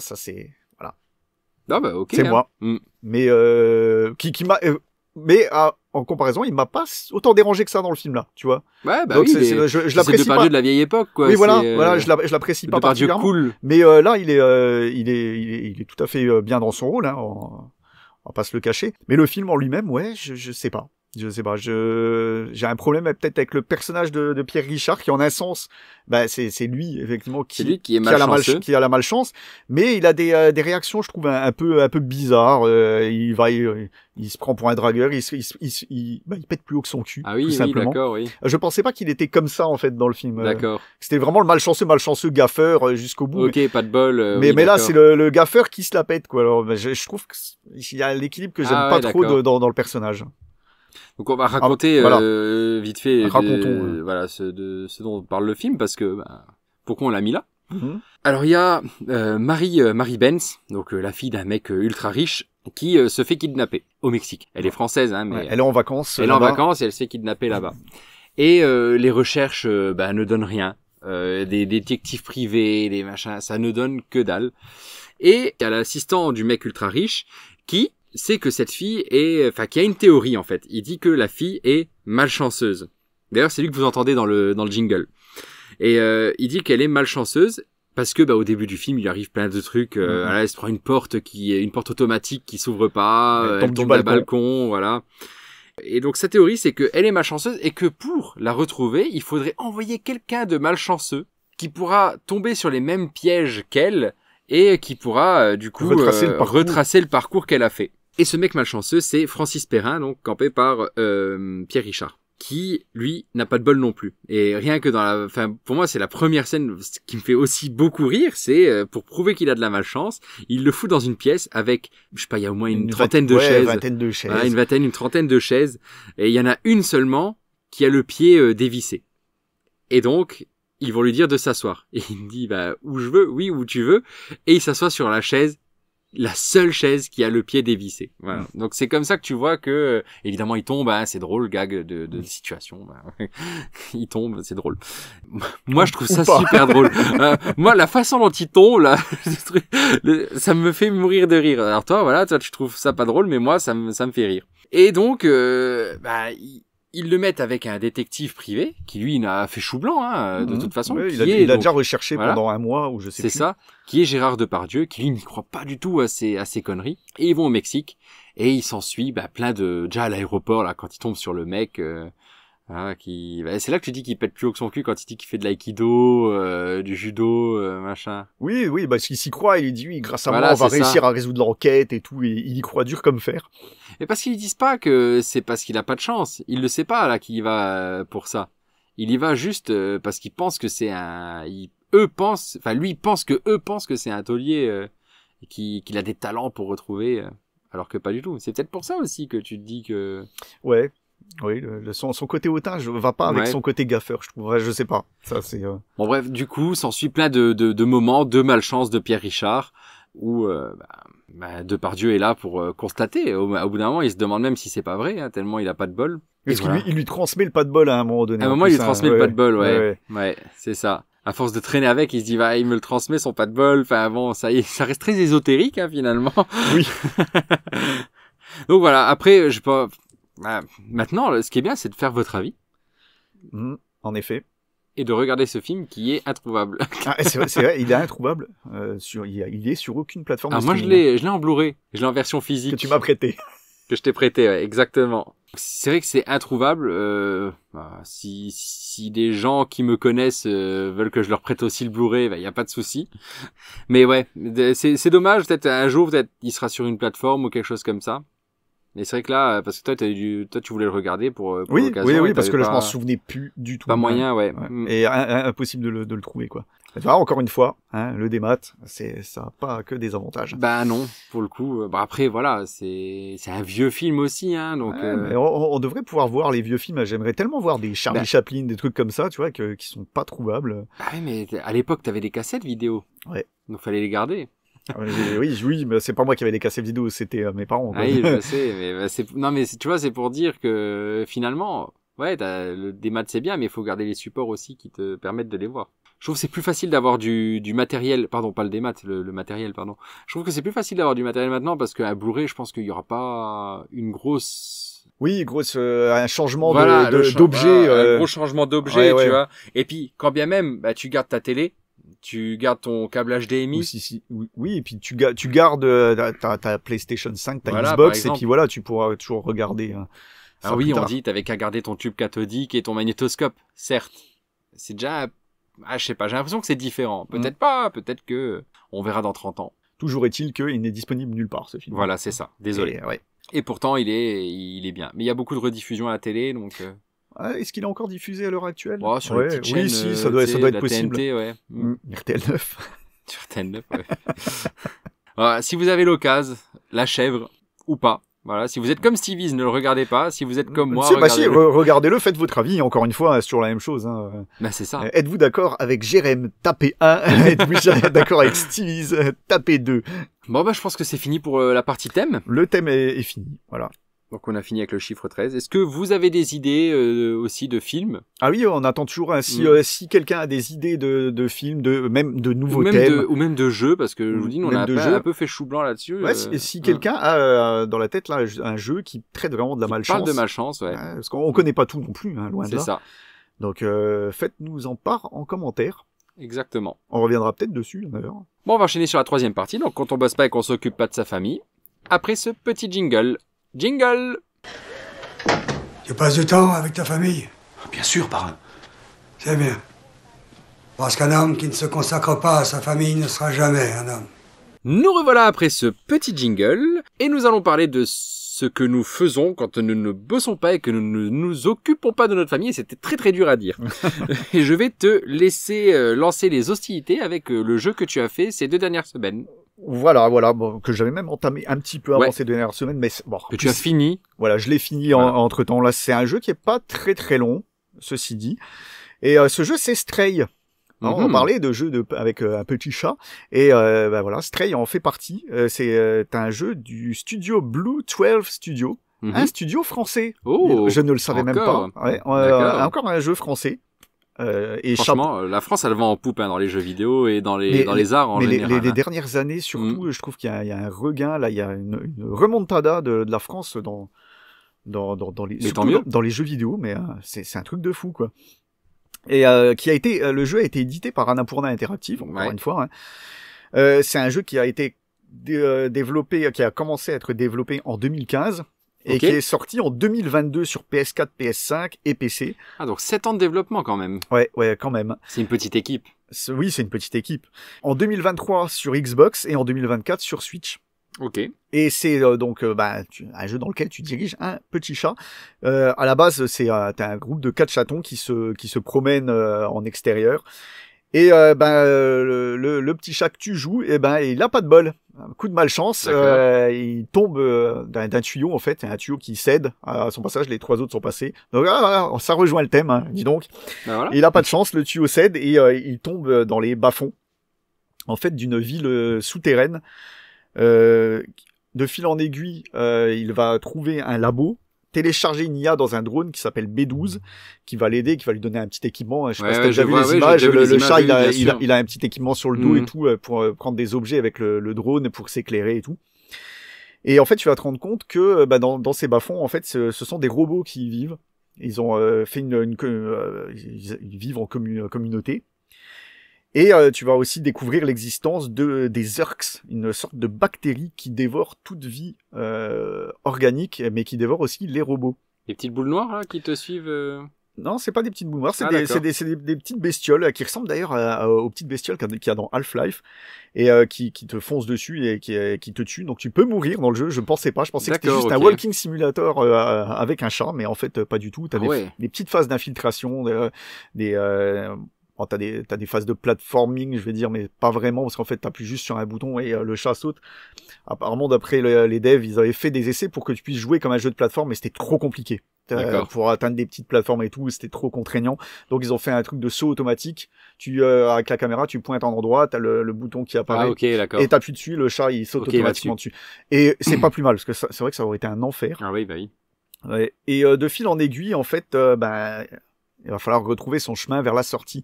Tu vas comprendre que il y a un dôme au-dessus qui t'empêche de voir la lumière du jour. Et tu te dis bien que tu vas finir par l'ouvrir et ressortir. Oui, d'accord, oui. Bref, je dirais un côté esthétique qui est influencé par la citadelle de Kowloon, ouais, d'accord. On en avait déjà parlé. Effectivement, c'est là que j'avais recherché, mais du coup, on en a parlé de City of Darkness. Bah oui, City of Darkness, exactement, ouais. Donc, ouais, c'est très bon film de l'année dernière. On en avait parlé dans l'épisode 6, je crois, d'Halloween. Donc ouais, c'était le Kowloon, donc c'est qui est cet amas de bâtiments. De tout, ouais, c'est tout un truc, des câbles partout, des bâtiments partout collés les uns aux autres. Tellement collés que tu n'as pas de la lumière du jour, justement. Ouais, c'est ça. Et c'est exactement ce qui est retranscrit, les petites ruelles. J'ai vu des photos de la citadelle et les petites ruelles correspondent à ça en fait dans le jeu en fait. Cool. Cool. Et pour petite info qui ne sert à rien mais que je trouve sympa, c'est que le système de jeu avec les mouvements des chats et tout qui est inspiré des chats des devs, les chats qui sont Murtoff et Riggs. Ah, ok, ouais. Je vois pas la ref, mais ouais. C'est non, marrant. tu la connais pas. Non, je l'ai pas. Du tout. Est-ce qu'ils se font enculer? Ils nous enculent avec le téléphone. Ils nous enculent avec leur drone. Ils nous enculent. Et je vais revenir vite fait sur les petites surprises qu'il y a dans le jeu en fait. Juste un truc, j'ai mis que le podcast était explicite. Hein. Ouais, oui, je sais. Donc voilà, il y a écrit, voilà, donc c'est écrit, c'est explicite, donc Je suis protégé vis-à-vis de ça. Donc j'ai le droit de dire, il vous encule sur ce podcast. Ok, continuons, vas-y, passons. Donc c'est un jeu en ambiance, mais je m'attendais pas à ce qu'il y ait un petit côté horrifique dedans, à cause de ces bactéries. D'accord, oui. J'ai déjà vu des moments où tu te fais poursuivre, t'as des petits moments de poursuite avec toutes ces bactéries, non? Ouais, c'est ça, ouais, c'est ça. Donc comme j'ai dit, tu peux mourir justement si elle te rattrape et parce que tu dois marteler le bouton si elle saute sur toi pour les faire fuir, mais tu peux mourir si ça prend trop de temps. Mais il y a un petit côté ambiance pesante un peu plus tard dans le jeu, et je vais pas rentrer dans les détails parce que c'est un peu une petite surprise quand même. C'est le moment Dead Space qu'il y a dans Stellar Blade à peu près. Peut-être, ouais, je connais pas ton moment Dead Space dans Stellar Blade. Je t'avais parlé du moment Dead Space dans Stellar Blade, donc il y a peut-être le moment Dead Space dans Stray en fait. Mais il y a un moment un peu chelou, un peu pesant comme ça qui m'a agréablement surpris. Cool. Mais qui heureusement ne dure pas longtemps non plus. Donc c'est bien, ils ont pas poussé le bouchon trop loin. Le jeu est très beau. Ouais, franchement, il est magnifique. J'ai pas grand chose à dire dessus au final, hein. C'est l'histoire est simple mais agréable. Temps, oui, donc, voilà. C'est compliqué quoi de faire une histoire dessus. Donc à chaque qui veut se barrer. Qui veut se barrer, mais qui en même temps aide malgré lui, en même temps les robots qui vivent dans des taudis et pas à la lumière du jour. Ça se finit en quoi? 6-7 heures, c'est vraiment pas très long. Court, ouais, okay. T'as des petites phases d'infiltration, comme je le disais, tu dois éviter ces Urks là et tout pour pouvoir progresser. Des petites quêtes où tu dois aller récupérer un tel ou tel objet dans des petits environnements un peu plus ouverts pour aider les robots justement, hein. Ils vont t'envoyer à droite à gauche pour récupérer des choses et d'autres. Quelques collectibles, mais pas énormément. Un jeu fort agréable et très beau. Ouais, j'ai pas grand chose de plus à dire dessus. J'ai passé un bon moment. C'est pas non plus un chef-d'œuvre, mais c'est cool. D'accord. Franchement. Ah bah ok. C'était bien parce que c'était pas long, donc c'est ça. Mais moi c'est un jeu qui me fait de l'œil depuis sa présentation. Avant qu'il sorte déjà, je l'avais vu, je dis un jeu où tu joues un chat, c'est cool. En plus, il te montrait des vidéos où t'as des boutons où tu peux faire le chat.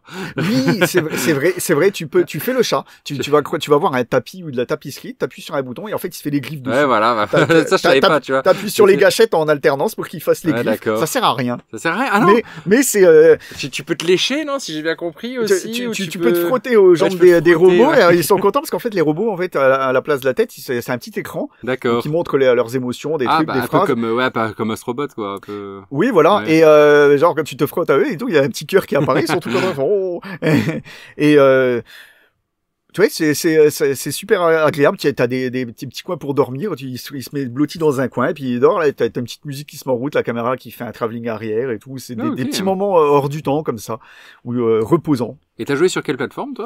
Alors, j'y ai joué sur Switch. D'accord. Et il est déjà très beau sur Switch. Et déjà sur Switch, il est très beau. Alors, j'ai regardé effectivement plein de vidéos à côté en 4K sur les autres supports. Oui, effectivement, c'est plus beau. Eh ben, j'imagine. Mais voilà. Même sur Switch, ils ont fait un petit tour de passe-passe. C'est un jeu qui m'a été offert à Noël, en fait. À mon anniversaire, excuse-moi. Et franchement, ils ont fait un tour de passe-passe. Le jeu est super beau. Et effectivement, si vous avez le choix, le faire sur grand écran, sur Xbox ou Play ou PC, faites-le là-dessus, hein, sans aucun problème. Mais il reste agréable à faire sur Switch et surtout en mode portable. Hein. C'est vrai qu'en mode télé, il est un peu moins beau. Sur portable, ça rend super bien sur le petit écran. Ouais, sur l'écran LED que t'as aussi. Voilà. C'est vrai que le jeu rend super bien.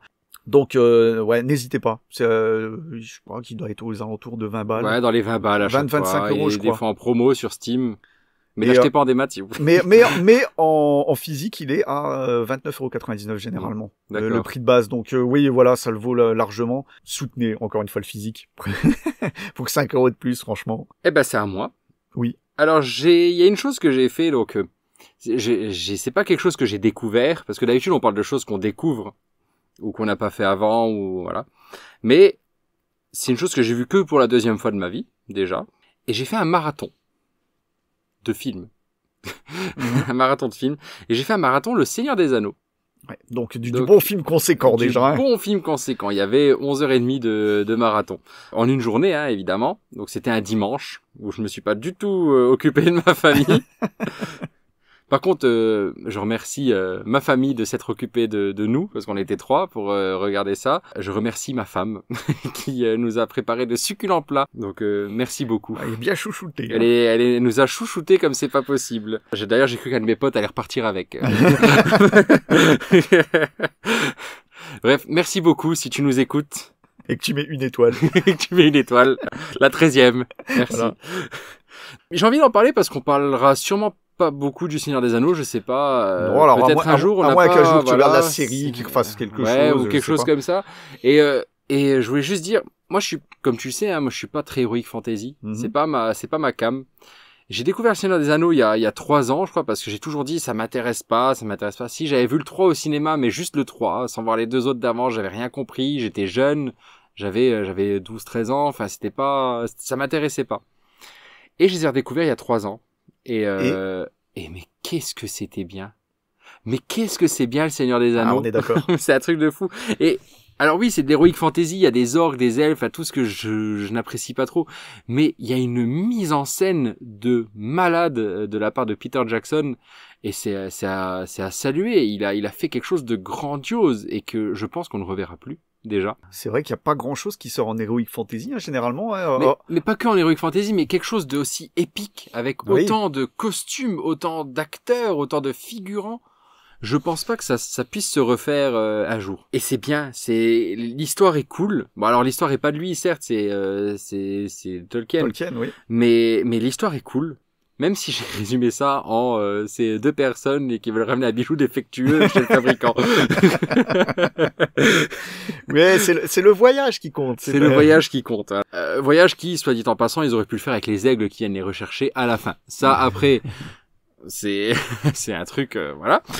Mais peut-être mieux expliqué dans le bouquin en même temps. Je sais pas. Pour moi, tu foutais Frodon sur un aigle, il le ramenait au-dessus du volcan, boum, tu le jettes dedans, c'est fini. Le Seigneur des Anneaux en 10 minutes. Le Seigneur des Anneaux en 10 minutes. Voilà, c'est plié, hop, on a un avion, les gars. Je sais pas pourquoi vous voulez y aller à pied, on a un putain d'avion. Bref. Ah bah, il faut faire un peu d'exercice dans la vie. Ah oui, bah, c'est ça. Donc non, c'était super cool. Et donc pour l'occasion, j'ai acheté les Blu-ray 4K. Et on s'est fait une journée donc avec 2 potes, Jonathan et Johan, si vous les écoutez. J'en étais sûr. Et c'était franchement sympa. Et je recommande le Seigneur des Anneaux à ceux qui ne l'ont pas vu. Je sais pas s'il y a des gens qui écoutent ce podcast et qui n'ont pas vu le Seigneur des Anneaux, mais et alors un marathon, tu peux te dire on a fait ça de 9h à 22h, c'est passé mais comme une lettre à la poste. On était à la fin du deuxième, on a dit ça fait déjà 7 heures de film qu'on regarde, mais on n'a pas version longue hein, évidemment on a fait. Oui, bah oui. Et tant qu'à faire.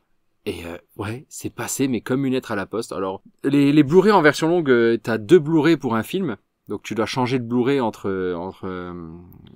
chaque film, enfin entre chaque film et pendant le film. On a fait 5 pauses et c'était bien, tu vois. On allait boire le café entre 2 changements de Blu-ray, on mangeait entre 2 films, c'était super cool. Donc je conseille si vous avez les films de faire des marathons Seigneur des Anneaux, c'est toujours cool. Ça prend pas si longtemps, tu peux faire ça en un dimanche en fait. Nous c'est 9h 22h, franchement ça va, tu vois, c'est la bonne saga à regarder. Et c'est épique et c'est bien. Franchement, c'est bien. Tu vois pas le temps passer. Mon dimanche est passé comme ça.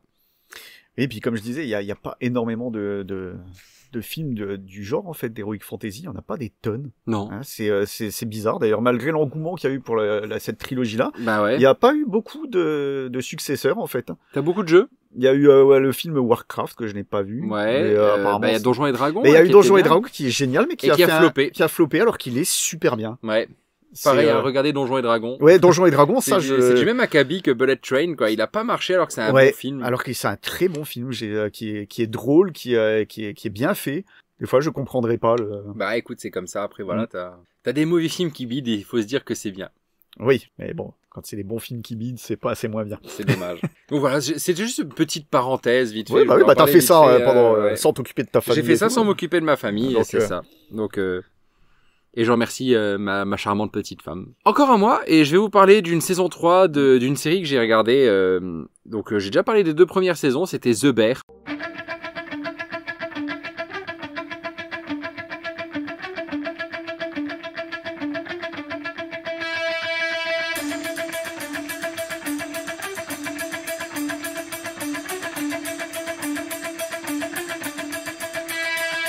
Et la saison 3 est tout aussi bien. Donc The Bear, j'en ai parlé il y a 2 semaines. On a regardé les 3 saisons, mais quasiment d'un coup. C'était tellement bien et chaque saison est différente l'une de l'autre. C'est un truc de fou. Ça part dans tous les sens. La saison 3 est tout aussi bien. Je pensais pas, tu vois. Je me suis dit, bon, la saison 1, elle est cool. La saison 2, elle sera bien pour une raison. Mais je me suis dit, comment tu peux rendre bien la saison 3 parce que y a plus d'enjeux et en fait, ils arrivent à en créer et c'est incroyablement bien rythmé, incroyablement bien réalisé. C'est une des meilleures séries que j'ai vues, pour le coup. C'est le Breaking Bad de la cuisine. Même s'il cuisine dans Breaking Bad, mais c'est pas pareil. C'est de la cuisine dans Breaking Bad, en effet. Mais ouais, pour le coup, c'est une très bonne série et les rythmes sont différents. De chaque épisode, t'as des épisodes où je l'ai dit il y a 2 semaines, hein, mais je me répète, mais il y a des épisodes où ça part dans tous les sens. Il y a des épisodes où tu retiens ton souffle, t'es asphyxié par tout ce qui se passe. Et t'as des épisodes beaucoup plus chill où là tu respires et t'as le passé d'un personnage, par exemple. C'est con, mais t'as une dizaine de personnages et dans cette saison, il y a eu 1 ou 2 épisodes où il parle exclusivement d'un personnage et qui raconte sa vie, pourquoi il en est arrivé là, comment c'est arrivé. Seul petit bémol, c'est que la saison 3 finit sur un to be continued. Ah. J'avais pas vu ça depuis depuis Squid Game saison 2. Ouais, pour le coup, ouais. Effectivement, ouais, mais Squid Game saison 2, t'as vu, ils ont annoncé oui, ils l'ont annoncé là c'est vrai, aujourd'hui hier ou avant-hier. Ouais, c'est vrai, on l'avait pas mis dans les news, mais ça arrive en juin. Oui, effectivement, ça arrive en juin. Voilà. Donc il faudra pas attendre aussi longtemps que ça. Exactement, c'est bien. Mais bref, ça finit sur la To Be Continued. Là, il y a 1 an d'attente parce que apparemment la prochaine saison normalement devrait sortir en juin. Et la dernière a fini en juin. Donc on verra. C'est toujours sur Disney+, et c'est toujours aussi bien. Malgré le fait que ça finisse sur un To Be Continued, ça reste super cool.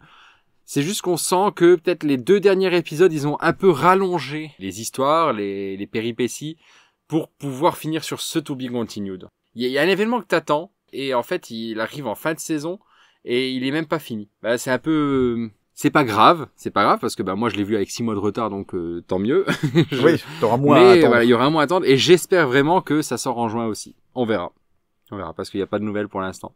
Mais The Bear, si vous avez Disney+, c'est top.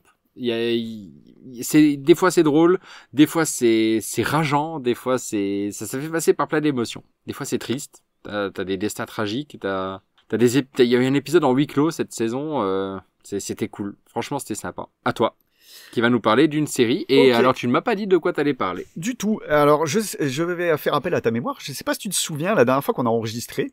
Oui. Quand je suis rentré, je t'ai envoyé un message. J'ai dit, merde, t'as vu qui est mort? David Lynch. Ah, et t'as regardé. Et j'ai regardé Twin Peaks, du coup. Ah, ok. Je me suis dit, c'est l'occasion.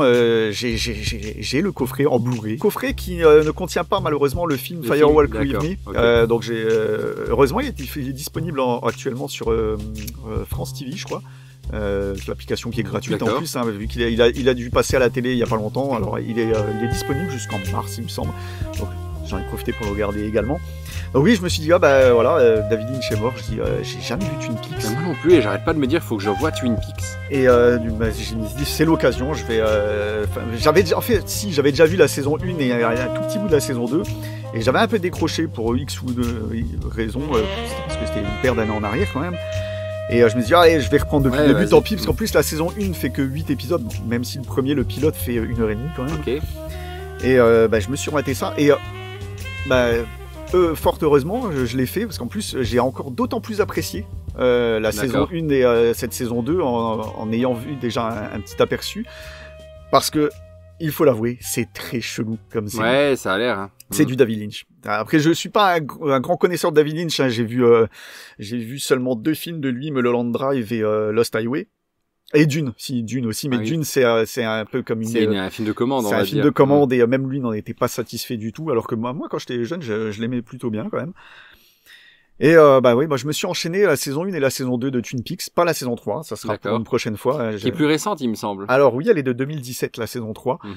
Et petit point rigolo, la saison 2 finit avec un personnage qui dit rendez-vous dans 25 ans à Dale Cooper, le personnage principal de Twin Peaks, qui est joué par Kyle MacLachlan. Et effectivement, la saison 3 est sortie 25 ans après. Ce qui est drôle, alors je pense qu'il va y avoir un truc là-dessus. Saison 3 qui est d'ailleurs la dernière chose qu'a fait David Lynch avant sa mort. Et apparemment, les critiques disent que quel chef-d'œuvre. Okay. Donc j'ai hâte de regarder la saison 3, effectivement. Parce que bon, je vais y revenir. Et saison 1 et surtout saison 2, tout n'est pas rose. Ah bah ça. Mais voilà, alors Twin Peaks, pour faire bref, c'est une série très très très très connue et réputée dans le milieu des séries, notamment parce que elle a grâce à elle, elle a amené toutes les séries actuelles que nous connaissons, le format actuel, on va dire.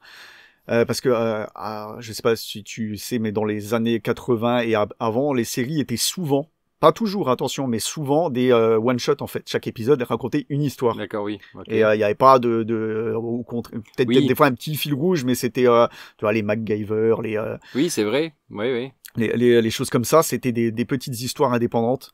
Et Twin Peaks a introduit ce concept de longue histoire où tu suis plein de personnages, des galeries de personnages au lieu de un ou deux qui revenaient sans arrêt, et où l'épisode, où à chaque fois ça se réinitialisait presque à chaque épisode. Ouais, c'est ça. Et donc elle a amené à toutes les séries que nous connaissons actuellement, et qui s'en est suivi les X-Files, parce qu'il y a des similitudes avec X-Files, je trouve, qui est sorti peu de temps après, en fait, au final, dont d'ailleurs une apparition de David Duchovny, qui est très drôle.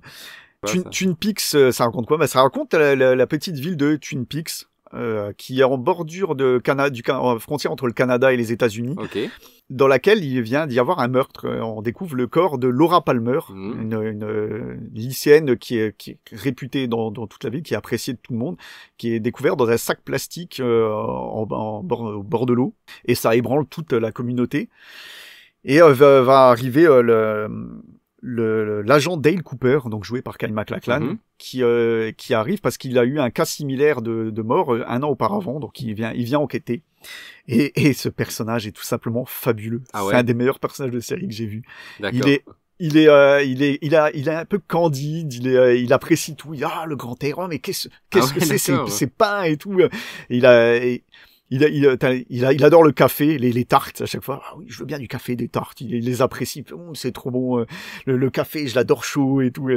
Il est totalement excentrique, candide, parce que je te dis, mais ça c'était quoi? C'était quoi cette espèce d'écureuil que j'ai vu là et tout? D'accord, ouais, ok. Et donc il fait équipe avec le shérif de la ville, le shérif Harry Truman, pour démêler cette histoire, mais en même temps, tu suis le quotidien de toutes les personnes de la ville qui sont bouleversées justement par ce meurtre, d'autres un peu moins, parce qu'effectivement, il y en a qui n'aimaient pas, il y en a qui... Comment tu dis, who done it?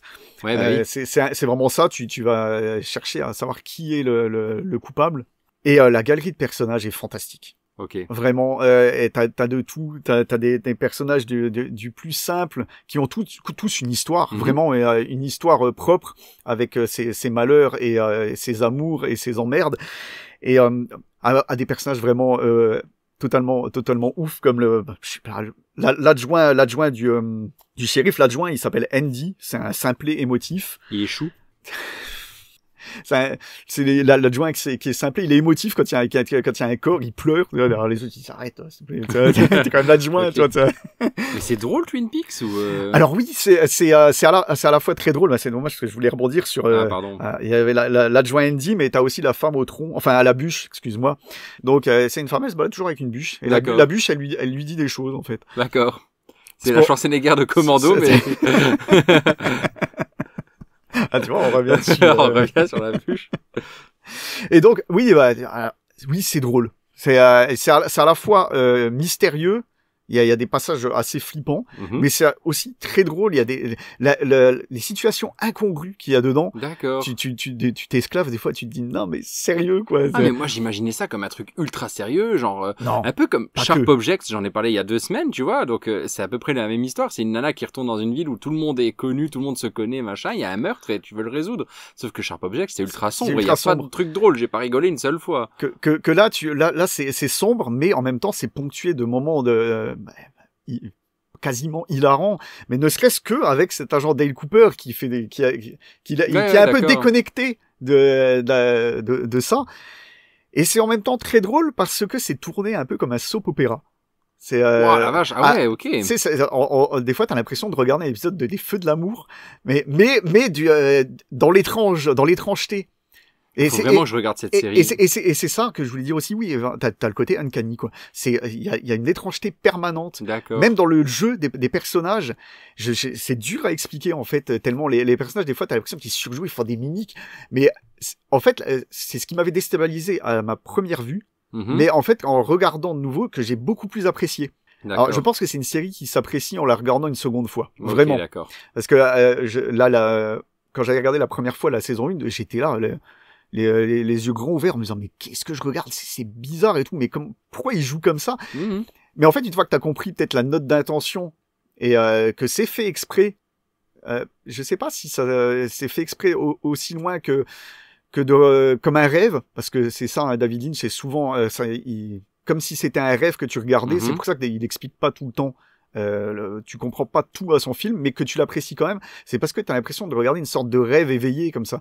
Et la série Twin Peaks, c'est ça. Des fois, tu as l'impression que c'est un grand rêve, le truc. Alors, il y aura pas, enfin, à ma connaissance, j'ai pas vu la saison 3, mais il y a pas de truc d'explication comme quoi c'est un rêve, il y a rien que c'est passé. Pas du tout, hein. Mais, t'as vraiment un rapport au rêve et à la réalité déformée qui est présente dans toute sa filmographie et dans Twin Peaks, aussi, quoi.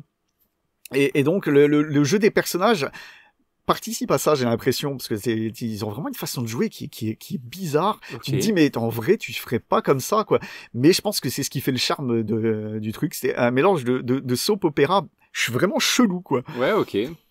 Et pas dire rentrer dans les détails, non, parce moi, que ça serait vraiment du spoil. Ouais, déjà là, tu m'en as dit beaucoup, je m'attendais pas à ça, tu vois. Ouais, mais peut-être que ça va te donner encore plus envie de le regarder. Ça va donner encore plus envie de le regarder. Non, mais je vais regarder ça incessamment sous peu aussi, je pense. Alors la série est moins sombre, ça me permet de rebondir, est moins sombre que le film. D'accord. Parce que oui, et ça je l'avais déjà entendu et je le conseille à tout le monde. Le film, c'est une préquelle. Ouais, mais ne le regardez pas avant, surtout pas. Mais oui, c'est ça. Vous ne comprendrez rien du tout. Moi, je regarde toujours les trucs qui sont dans l'ordre de sortie. Mais vraiment, si tu regardes la préquelle avant, tu vas capter que dalle. Et au contraire, ça serait dommage parce que tu vas connaître dans préquelle, tu connais l'agresseur. D'accord. Tu sais qui c'est. Ouais, d'accord. Ok. Tu le comprends tout de suite. Tu sais dis pas plus. Ah, je dis pas ça, plus. tu le comprends dans la série. Okay. Non, il faut regarder la saison 1 et la saison 2. Oui, okay. Donc c'est 30 épisodes. En sachant que le pilote et le premier épisode de la saison 2 font 1h30. C'est un double épisode, quoi, en fait. Et regarde ensuite le film Fire Walk With Me qui dure environ 2 heures et qui lui était sorti en 92. Oui, parce que j'ai pas dit la saison 1 et 2 sont sortis entre 90 et 91. T'as dit 25 ans avant 2017. Ouais, c'était très rapproché. Okay. Et Fire Walk With Me en 92. Alors le film est beaucoup plus sombre que la série. Ok, d'accord. Alors là, par contre, il y a pas de comique du tout dedans. Ça relate juste disons le premier meurtre. D'accord. D'un an avant. Et après, ça rebondit sur les 7 derniers jours de Laura Palmer. J'allais dire, ouais, ça doit finir sur ouais, d'accord. Et ce qui s'est passé avant. Est-ce que c'est la même actrice que dans le sac? Je veux dire, ou bien dans la série, il y a des flashbacks, je suppose, ou des trucs comme ça, ou pas? Dans la série, non, il n'y a pas de... Mais c'est la même actrice. C'est la même actrice, qui elle joue, Laura Palmer dans la série, elle joue la morte dans la série. Voilà, c'est ça. Si, c'est pas des flashbacks, tu vois des séquences vidéo, ils se voient en vidéo, des trucs comme ça. Elle joue aussi un autre personnage dont je divulgue pas du tout. Ouais. Tu vas trop loin. Et elle joue son propre rôle dans le film également. Et ouais, c'est dommage de pas pouvoir en parler plus que tu ne l'aies pas vu, mais bon, on se gardera ça peut-être pour un autre jour. Entre nous surtout parce que j'ai pas envie d'en parler. Ouais. Enfin voilà, je pense que c'est une série à découvrir. Elle est tellement culte. Je comprends pourquoi. Ouais. Alors le bémol que j'avais dit pour la saison 2, c'est qu'il y a un ventre mou de fou. À partir vers l'épisode 10, il y a une paire d'épisodes, tu sens que il y a une retombée. Ça redescend un peu, d'accord. La faute au producteur. Encore une fois, ils ont foutu leur nez dedans. En fait, ils ont voulu qu'il divulgue plus vite l'assassin qui c'était. Donc il arrive avant la moitié de la saison 2 et après ça ça baisse un petit peu en intensité pendant quelques épisodes. En ajoutant quand même, je dirais pas non plus qu'ils sont inintéressants parce que il y a quand même des aspects mythologiques, il y a quand même des petites bribes de trucs intéressants, mais t'as un ou deux épisodes, ils sont imbitables. Franchement, j'ai eu beaucoup de mal Il y a un ou deux épisodes, je crois, je regardais un peu le téléphone en même temps. Ah ouais, carrément. Pour regarder, mais pourquoi ce fiasco? Et en fait, c'est parce que, suite à la demande de divulgacher qui était l'assassin, en fait, David Lynch, il s'est un peu désintéressé du truc et lui, il est parti faire autre chose. Il a fait un autre projet en attendant. Et devant le fiasco, un peu, ça a commencé à diminuer en audimat et tout. Et il est revenu pour conclure la saison 2 et tu vois tout de suite que ça remonte okay. À la fin et quelle fin. C'est quelle fin, mais à voir maintenant pour la saison 3 comment ça ils sont sortis, mais ouais, le truc on se revoit dans 25 ans, j'ai tiqué, j'ai regardé, mais je dis, putain, oui, il a sorti la saison 3 25 ans après, mais c'est trop fort, quoi. Ah bah oui, il est revenu dessus, ouais. Je veux voir où ça va mener, tout ça. Mais, je conseille grandement, il faut être tolérant, je pense, sur l'année de sortie de la série. C'est tout. Le format et tout. Et, on trouve ça où? Toi, tu l'as en Blu-ray, mais, alors, c'est disponible sur Paramount+. Ok, d'accord. Donc, voilà, c'est disponible quelque part. Et le film est disponible sur France TV. France TVs. France TVs, oh oui. Ok, bah c'est tout bon alors pour... Oui, je reviendrai pour la saison 3 sans doute d'ici quelques temps.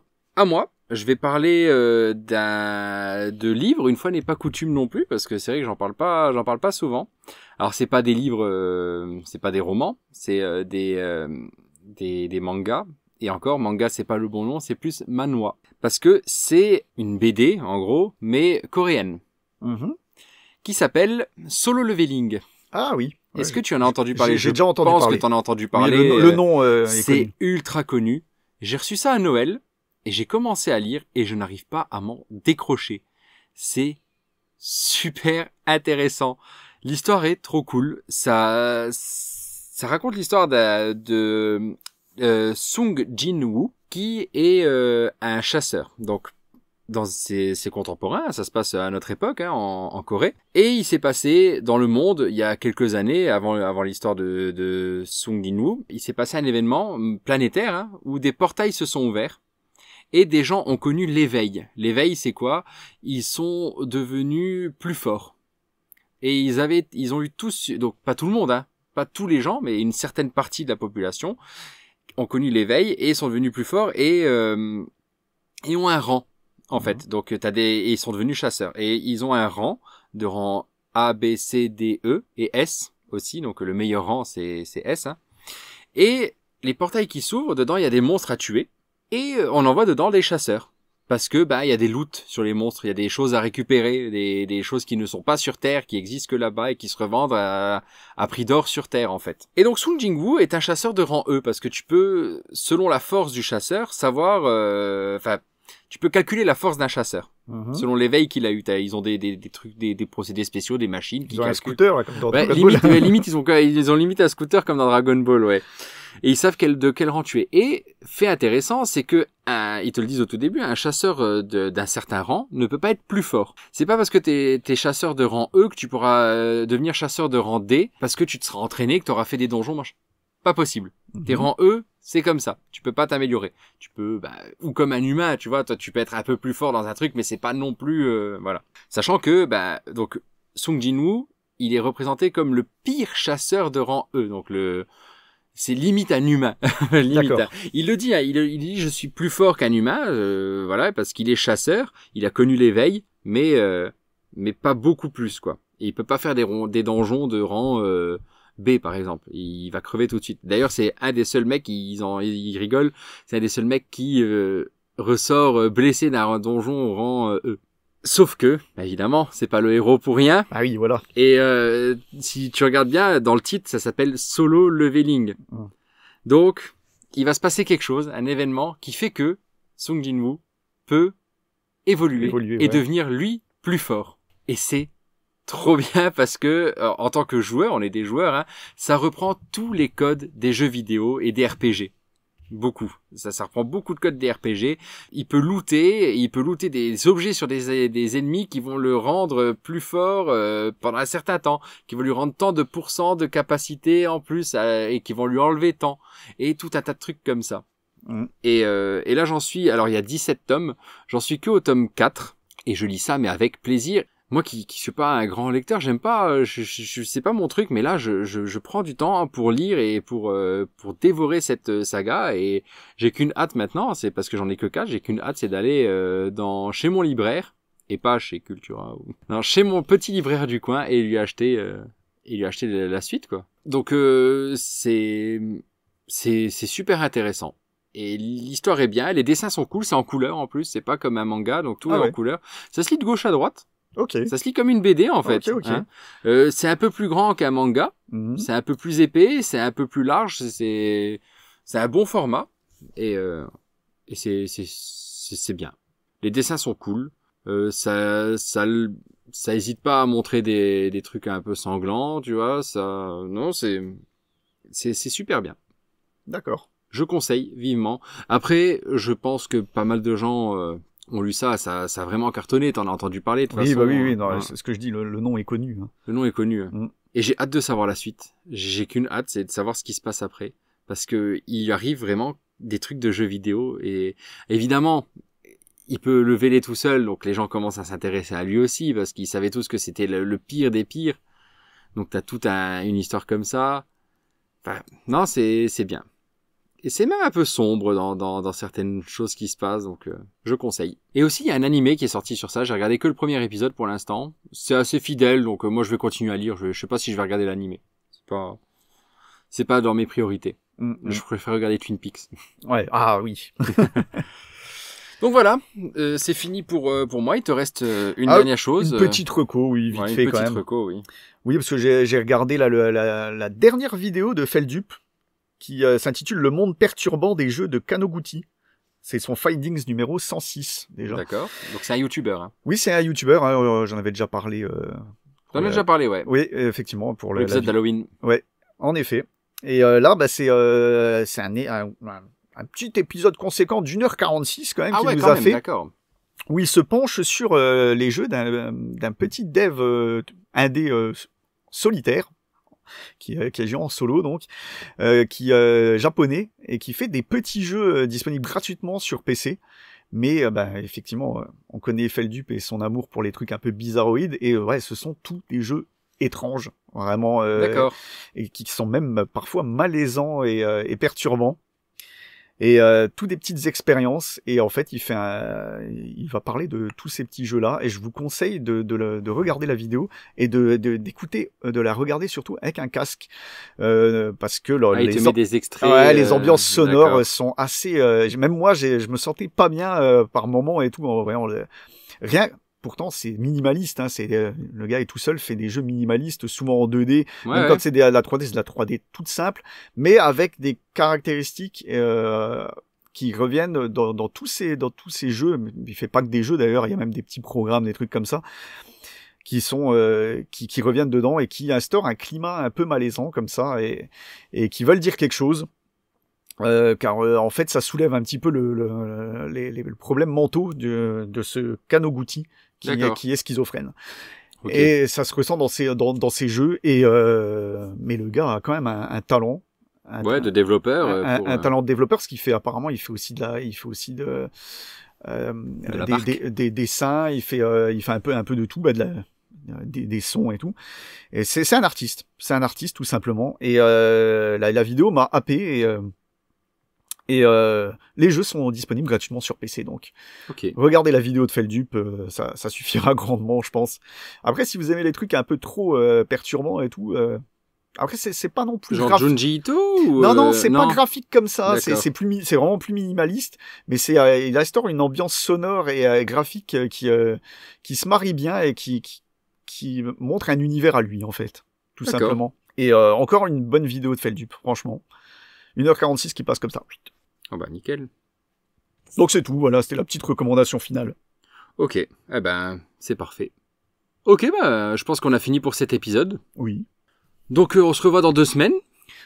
Entre-temps, n'hésitez pas à venir nous parler, il n'y a pas de souci. Et puis surtout, et là c'est le plus important, n'hésitez pas à vous hydrater. C'est vraiment le plus important. Même avant le commentaire, la notation et tout. Voilà, presque. Vous buvez un petit coup de l'eau, hein. Buvez pas le coca, surtout qu'il y a des lots qui ont été rappelés. Oui, c'est vrai. Regardez, c'est vrai. Alors, aussi important. On aurait pu le dire dans les news, hein. Attention, l'eau de coca à rappeler. Regardez les coca que vous avez dans votre frigo, ça aussi c'est le plus important. Regardez le lot. On devrait faire les news utiles, c'est comme ça. Attention, à l'eau qui est rappelée. Attention à la bactérie qui est dans tel truc. L'UFC que choisir de l'écran splitté. UFC splitté. Non, voilà, donc hydratez-vous et nous on se voit dans 2 semaines pour de nouvelles aventures. Ciao tout le monde. Ciao ciao.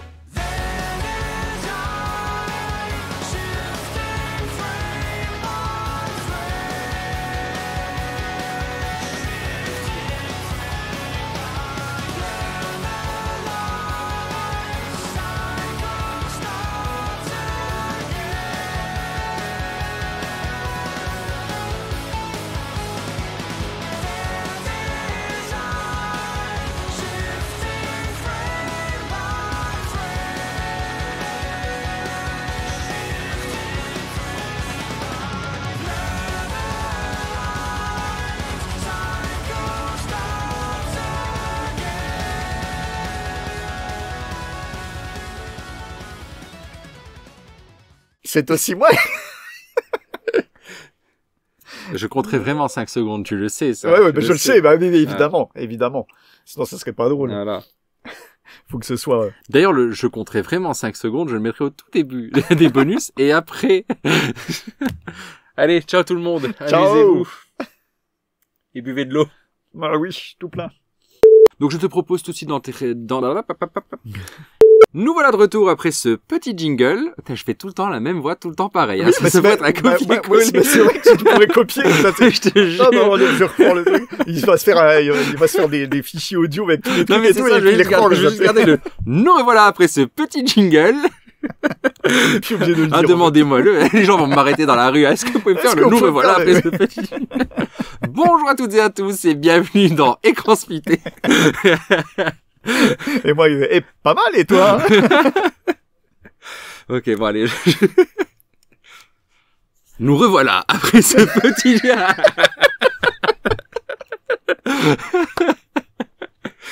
On a nos bonus. C'est bon. Et c'est triste que tu... Enfin... Oh, putain, merde. Donc tiens, je vais regarder ça. Attention. Oh putain, faut que je buve. Faut que je buve. Faut que je buve. Buve.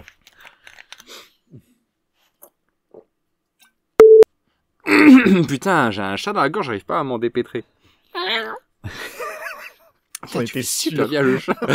Merci du fond du cœur. Ah, donc si vous voulez voir si vous voulez voir Julianne Moore pour...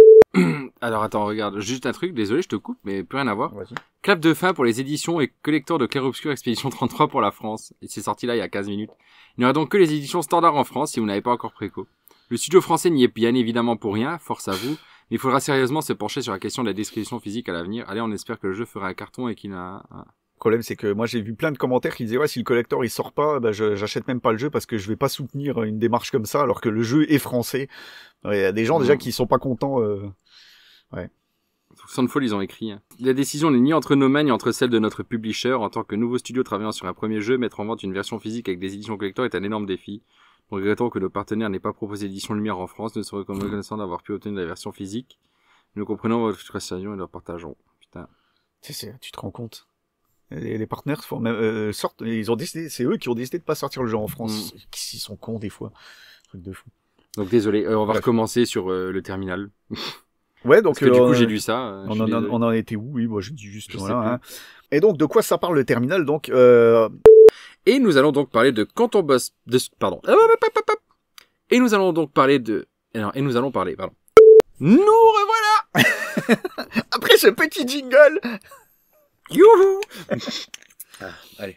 Est-ce que tu t'occupes de ta famille? 1h22, on a encore 40 minutes je pense. Il sera 22h plus le film, minuit tu pars, c'est parfait. Alors, à toi, tu vas nous parler... À moi. Ce que j'avais dit, il me semble que c'était à toi. Ouais. Encore. Je regardais le numéro 3, je le cherchais, je trouvais pas, et en fait non, c'est moi. encore un mois, et je vais vous parler d'une saison 3 de David Duchovny de Silent Hill. Oui, lui-même. Lui-même, ah d'accord. Lui-même, et aussi du remake. Et ça... qu'on a fini pour cet épisode. Oui. Ciao tout le monde. Hydratez-vous. Hydratez-vous. Voilà. 2 semaines pour de nouvelles aventures. Ciao tout le monde. Ciao, ciao. On s'attendait à ce que je dise quelque chose après ciao tout le monde, mais je ne l'ai pas dit. Ouais, j'ai une petite, je savais pas, et du coup, je savais pas quoi dire, donc je vais laisser ça en bonus pour dire aux gens qui sont dit, tiens, son ciao tout le monde, il était chelou. Oui, il était chelou, mon ciao tout le monde. Donc, j'ai oublié de dire hein, pour les écrans splittés que choisir là, c'est ça que j'ai pas dit dans Twin Peaks, attention parce qu'il y a un épisode en particulier, si t'es épileptique tu tombes, je pense. Ah d'accord, ok. Ouais. C'est comme l'épisode des Simpsons là où ils regardent un truc et tout le monde tombe par terre, je crois. Je sais pas si tu te rappelles de ça. Non. Il y a un épisode, je sais plus, je crois que c'est juste dans une intro et en gros les gosses ils regardent un truc à la télé, ça commence à faire un truc genre tu sais plein de flash et tout, donc ils tombent devant, ils deviennent enfin tu sais ils font une. Si ça me dit quelque chose en fait. Et après t'as Homer qui rentre à peine, il regarde la télé, boum il tombe par terre et après t'as Marge à peine elle regarde la télé, boum elle tombe par terre. Ils sont tous en train de faire des convulsions par terre. C'est nappe parce que c'est instantané, tu vois. Ouais, c'est genre, Marge, elle regarde le truc, bam, elle tombe par terre, tu sais. Ah, voilà. Ok, bon, bah, on a un petit truc pour la fin, voilà. Ouais. Pour ceux qui nous écoutent jusque-là, merci, d'ailleurs, voilà. C'est vrai on rebondit. Jamais merci à ceux qui nous écoutent jusque-là, parce que dans 5 secondes, vous aurez le... Merde! Ouais. Merde, putain, qu'est-ce qu'il dit? Ah non, c'est aussi moi qui t'ai...